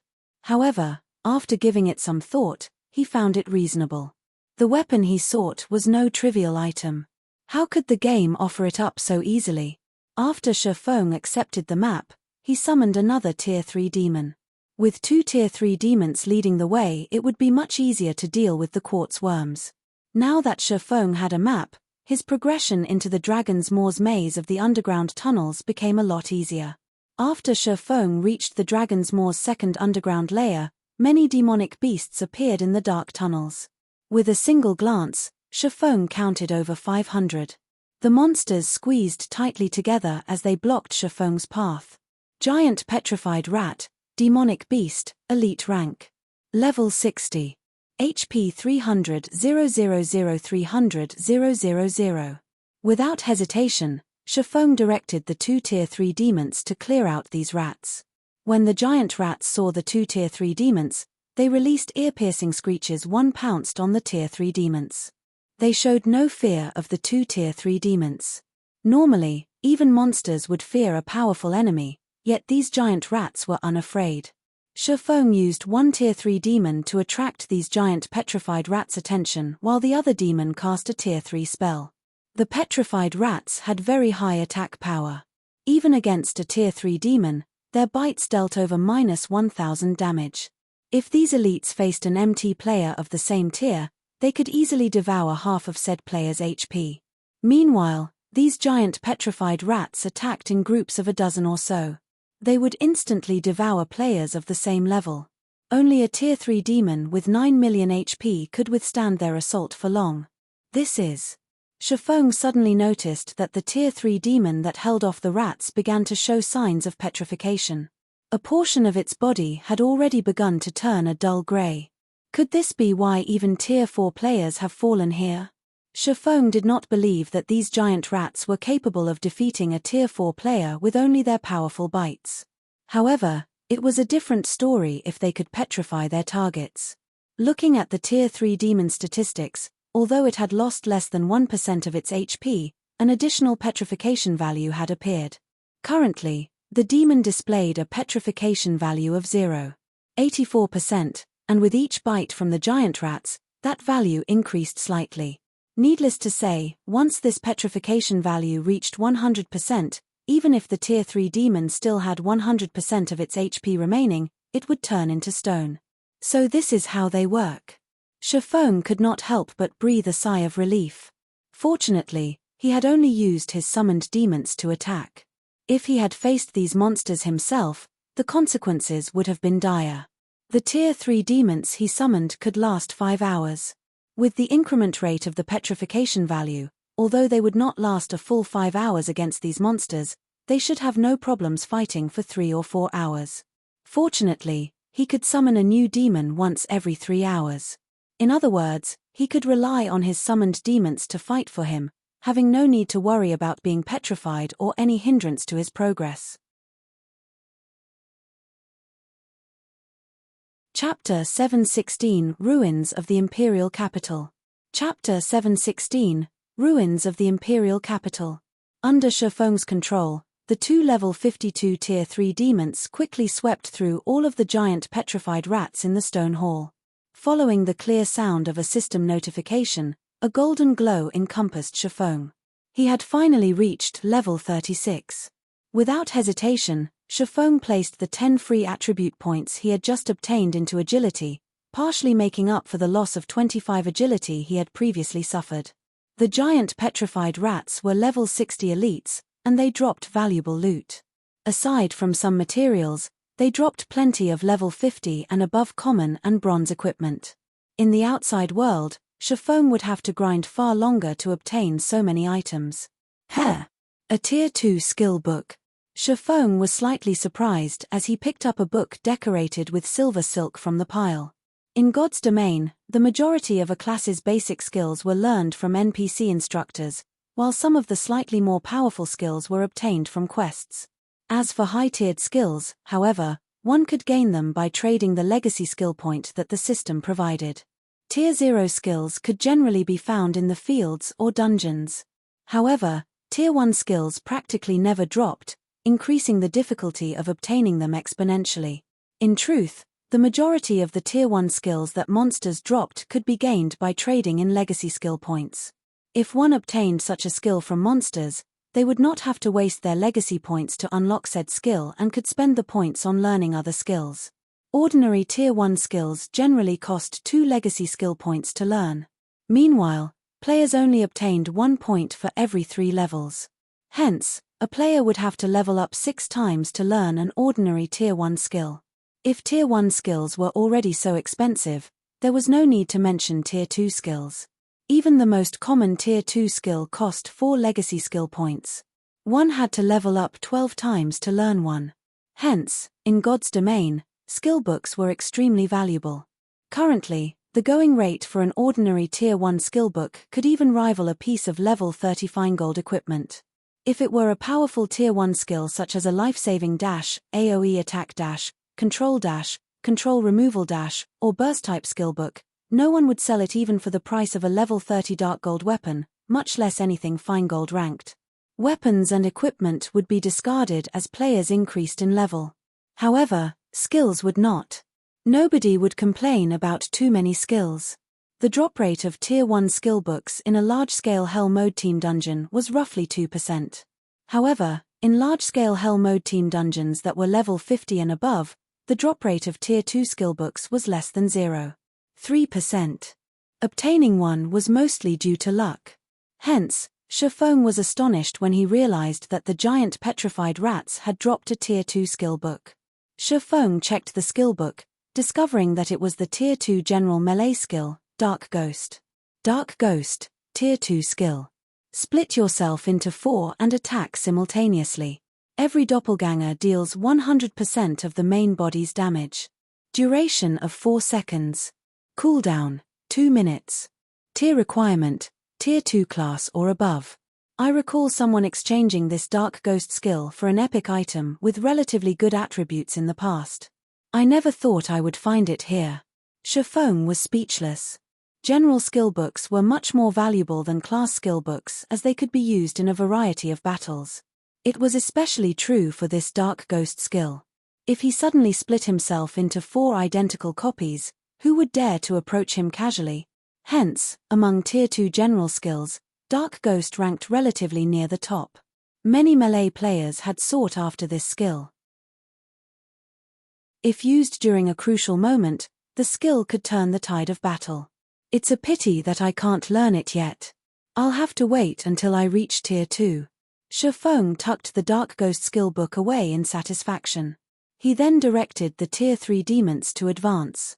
The second underground floor was like a massive maze. Even with the map in hand, Shifeng had a very difficult time progressing through it. Throughout his journey, he would occasionally encounter giant petrified rats' nests. When he met such encounters, he had no choice but to stop and clear out the nest. Otherwise, he could not venture further. Moreover, due to the petrification issue, it became far more difficult to control the Tier 3 demon that held off the giant rats. In the end, Shifeng gave up on the Tier 3 demon altogether and let the giant rats attack it. With the Tier 3 demon's HP and Shifeng's life bloom, they giant petrified rates would never kill it. Although killing the rats was time-consuming, the fact that these elites could drop Tier 2 skillbooks motivated Shifeng. Moreover, he could also obtain a large sum of EXP. While Shifeng explored the Dragon's Maw second underground floor, he instructed the Dark God's Legion, which had been training all this time, take action, delving deeper into the Stoneclaw Mountains. As an Azura mode regional dungeon, the Stoneclaw Mountains was somewhat special. Not only were the monsters inside the dungeon more powerful, but the loot was also better than elsewhere. The monsters also dropped magic crystals. More importantly, the monsters dropped barrier crystal balls. If one collected a sufficient number of barrier crystal balls, they could use them to form a barrier. The barrier would suppress the strength of contained enemies. It was just like the demon-suppressing barrier that Blue Frost's team had used when they faced the level 40 Great Lord Noya. The barrier had greatly reduced Noya's combat power, making it a lot easier to raid the Great Lord. The barrier crystal balls were similar in this aspect. Only, the barrier crystal balls were somewhat different from magic scrolls. Generally, magic scrolls were one-use items. Barrier crystal balls, however, could be used multiple times. Only, each use would expend a lot of magic crystals. During God's Domain's initial stages, players were both low-leveled and low-tiered. Hence, most felt helpless against even High Lord-ranked monsters, not to mention Great Lords. Raiding these monsters simply required too much from players at this stage of the game. Perhaps the main god system had taken this into consideration. Since a player's strength was limited, the only other way to defeat these Grand Lord-ranked bosses was to suppress their strength. However, aside from quests, there were practically no methods or tools that could suppress boss-level monsters. Bosses of large-scale team dungeons had been a roadblock for many large guilds. However, after the Stoneclaw Mountains had appeared, the various guilds had discovered the barrier crystal ball in the dungeon's inner region. This had allowed the guilds to reduce the difficulty of large-scale team dungeons, significantly increasing their raiding speed. A guild only had a limited number of experts. Normally, only these experts were barely able to clear large-scale team dungeons. Large-scale team dungeons also had cooldown times. Hence, this had resulted in the rarity of top-tier equipment. However, if a guild could lower the difficulty of a large-scale team dungeon and allow players that were not quite experts to clear it, the acquisition of top-tier equipment would naturally skyrocket. Shifeng was not confident in dealing with the Flower of Seven Sins adequately. Against the Star Alliance, however, he had plenty of confidence. The best method to crush the Star Alliance swiftly was to increase Zero Wing's overall strength. After all, a battle between guilds could not be settled by an individual. Currently, the various large guilds were grinding in the Stoneclaw Mountains outer area. They avoided the inner region as they had deemed the danger to be higher than the potential rewards. The Flower of Seven Sins was already preparing to deal with Zero Wing. However, it would not be wise for Shifeng to send the main force into the Stoneclaw Mountains. But it was a different story for the Dark God's Legion. Originally, the Dark God's Legion's members were already powerful as individuals. After taking into account the power of darkness, they could easily venture into the Stoneclaw Mountains' inner region to obtain the barrier crystal balls. Under Shifeng's command, the The Dark God's Legion had no trouble obtaining several dozen barrier crystal balls. This was enough to outfit several 100-man teams to raid the hard-mode Frost Prison. Time passed quickly. After a day of travel through the second floor, Shifeng finally arrived at the staircase leading to the floor below. Meanwhile, Shifeng was already level 37. He had fully recovered the 25 agility he had lost. The instant Shifeng's foot landed on the staircase, the view before him changed. He was transported to a fog-covered city. The sound of a system notification suddenly reached his ears. System, you have discovered the ruins of the imperial capital. Grinding mastery points. Chapter 717, Taboo City. Chapter 717, Taboo City. The mana density here is intense. Standing in the mist, Shifeng suddenly felt his mind become clear and ethereal. He could see the mist's true colors. In God's domain, when players found themselves in places with high mana density, their minds would clear, and they would feel more energetic. This greatly aided in the improvement of their skill completion rates and combat techniques. With such a high mana density, the boost one could get in this area is no less than the 100-berry wine. If players fight and level up here, they could see improvements at least 5 or 6 times faster. It's a pity that this area isn't easy to access. When Shifeng opened his system interface, he discovered that he could not contact with the outside world at all. He had also discovered undead roaming down the lifeless city streets. Fortunately, they were not very high-leveled. Suffering Soul, Undead, Elite Rank. Level 60. HP 450 000 450 000. Gowl, Undead, Special Elite. Level 60. HP 700 000 700 000. These half-transparent suffering souls and gowls wandering about the city were not particularly numerous. A level 60 party should be able to handle these monsters very easily. Whether it was leveling up or improving one's skill completion rate, grinding monsters here would be beneficial. After examining his surroundings briefly, Shifeng took out an isolation scroll and used it. He then descended from the rooftop carefully and headed towards the palace indicated on the map. The city had long since died. Shifeng could see various statues haunting the city streets. These statues had all been citizens who had received the curse. However, it was unlikely that killing those undead would lift the curse. Shifeng would have to deal with the problem at its source.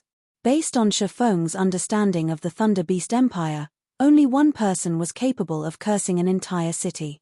Thunder Emperor Kaiser. Emperor Kaiser had been a Tier 5 Sword Saint. He had only been a step away from becoming a Tier 6 god. Unfortunately, it had been so close, yet so far. To players, the promotion from a Tier 5 class to Tier 6 required great opportunities, luck, and strength. It was even more so for an NPC. For example, in the past, even the Dark Gold Guard Kite, with his vast potential, could only be promoted to Tier 5. It was practically impossible for him to reach the realm of Tier 6. According to the legend, in order to pursue eternal life, Emperor Kaiser had mobilized his empire to carry out a taboo.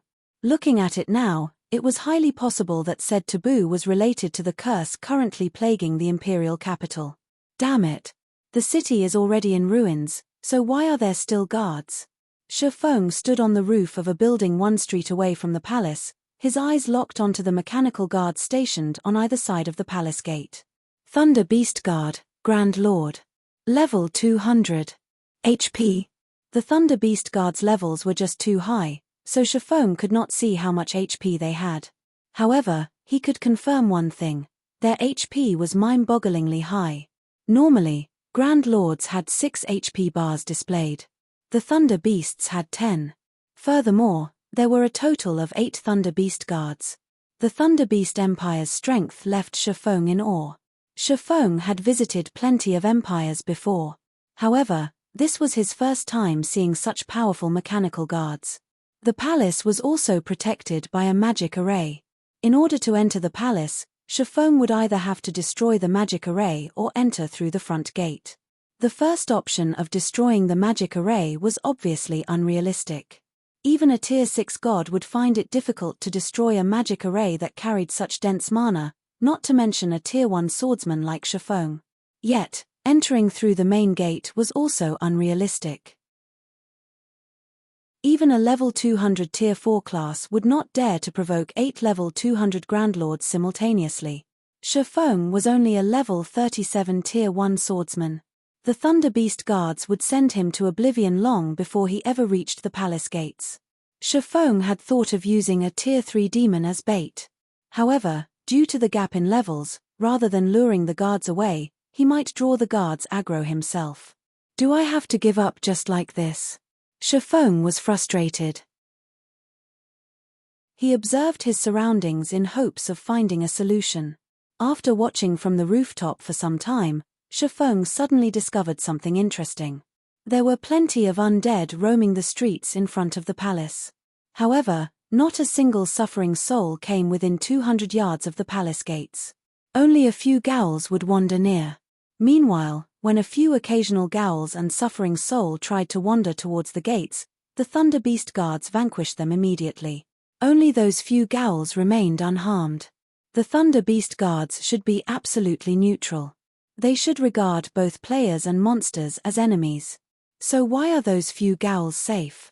Shifeng was very curious. He even summoned a tier 3 demon, directing it to capture a few ghouls from elsewhere and throwing the monsters towards the main gate. Without exception, the Thunder Beast guards annihilated every ghoul. This is interesting. Shifeng could not help his smile as he watched the few ghouls wander about before the gates. He then directed the tier 3 demon to hide and waited for those few ghouls to wander out of the restricted area. Minutes and seconds passed quickly. However, Shifeng did not rush. To Shifeng, who had taken on many adventures and quests in God's domain, patience was the foundation of success. After more than an hour, a ghoul finally exited the 200-yard restricted area. Like an eagle hunting its prey, Shifeng directed the tier 3 demon to nab the ghoul. No matter how hard the ghoul attacked and struggled, it could not break free from the demon's grasp. With a flap of its black wings, the demon put more distance between itself and the restricted area. The tier 3 demon then brought the ghoul before Shifeng. Its hand gripped the ghoul tightly, preventing the special elite from moving. Meanwhile, Shifeng activated omniscient eyes to inspect just what differentiated this ghoul from the others. The ghoul was actually able to deter even the Thunder Beast guards from attacking it. The ghoul had mutated from a human's corpse. It still wore the noble's clothes it had worn in life. There had been nobles among the ghouls the guards had killed. Could it be that this ghoul had possessed a higher rank while it was alive? After observing the ghoul for some time, Shifeng failed to discover any clues. However, he did not believe that the main god system would have him complete this high-level quest for no good reason. For a quest in a level 60 map, even a legendary quest, level 60 players should be able to complete it. However, even level 200 players would not be able to get past the Thunder Beast guards before him, much less level 60 players. At the very minimum, it would take a team of 10 level 200 tier 4 players to defeat them. Forget it. Let's kill it as an experiment. In any case, there are a few more ghouls I can experiment with. In the end, failing to discover any peculiarities, Shifeng had the tier 3 demon finish off this ghoul. When the ghoul died, it transformed into a bundle of meat and green liquid. It also dropped a few silver coins and some other items. Its loot was no different from the ghouls Shifeng had killed before. This is. You're tuning in to the Celestial War YouTube channel. Don't forget to subscribe and join us on this journey to catch the most captivating stories,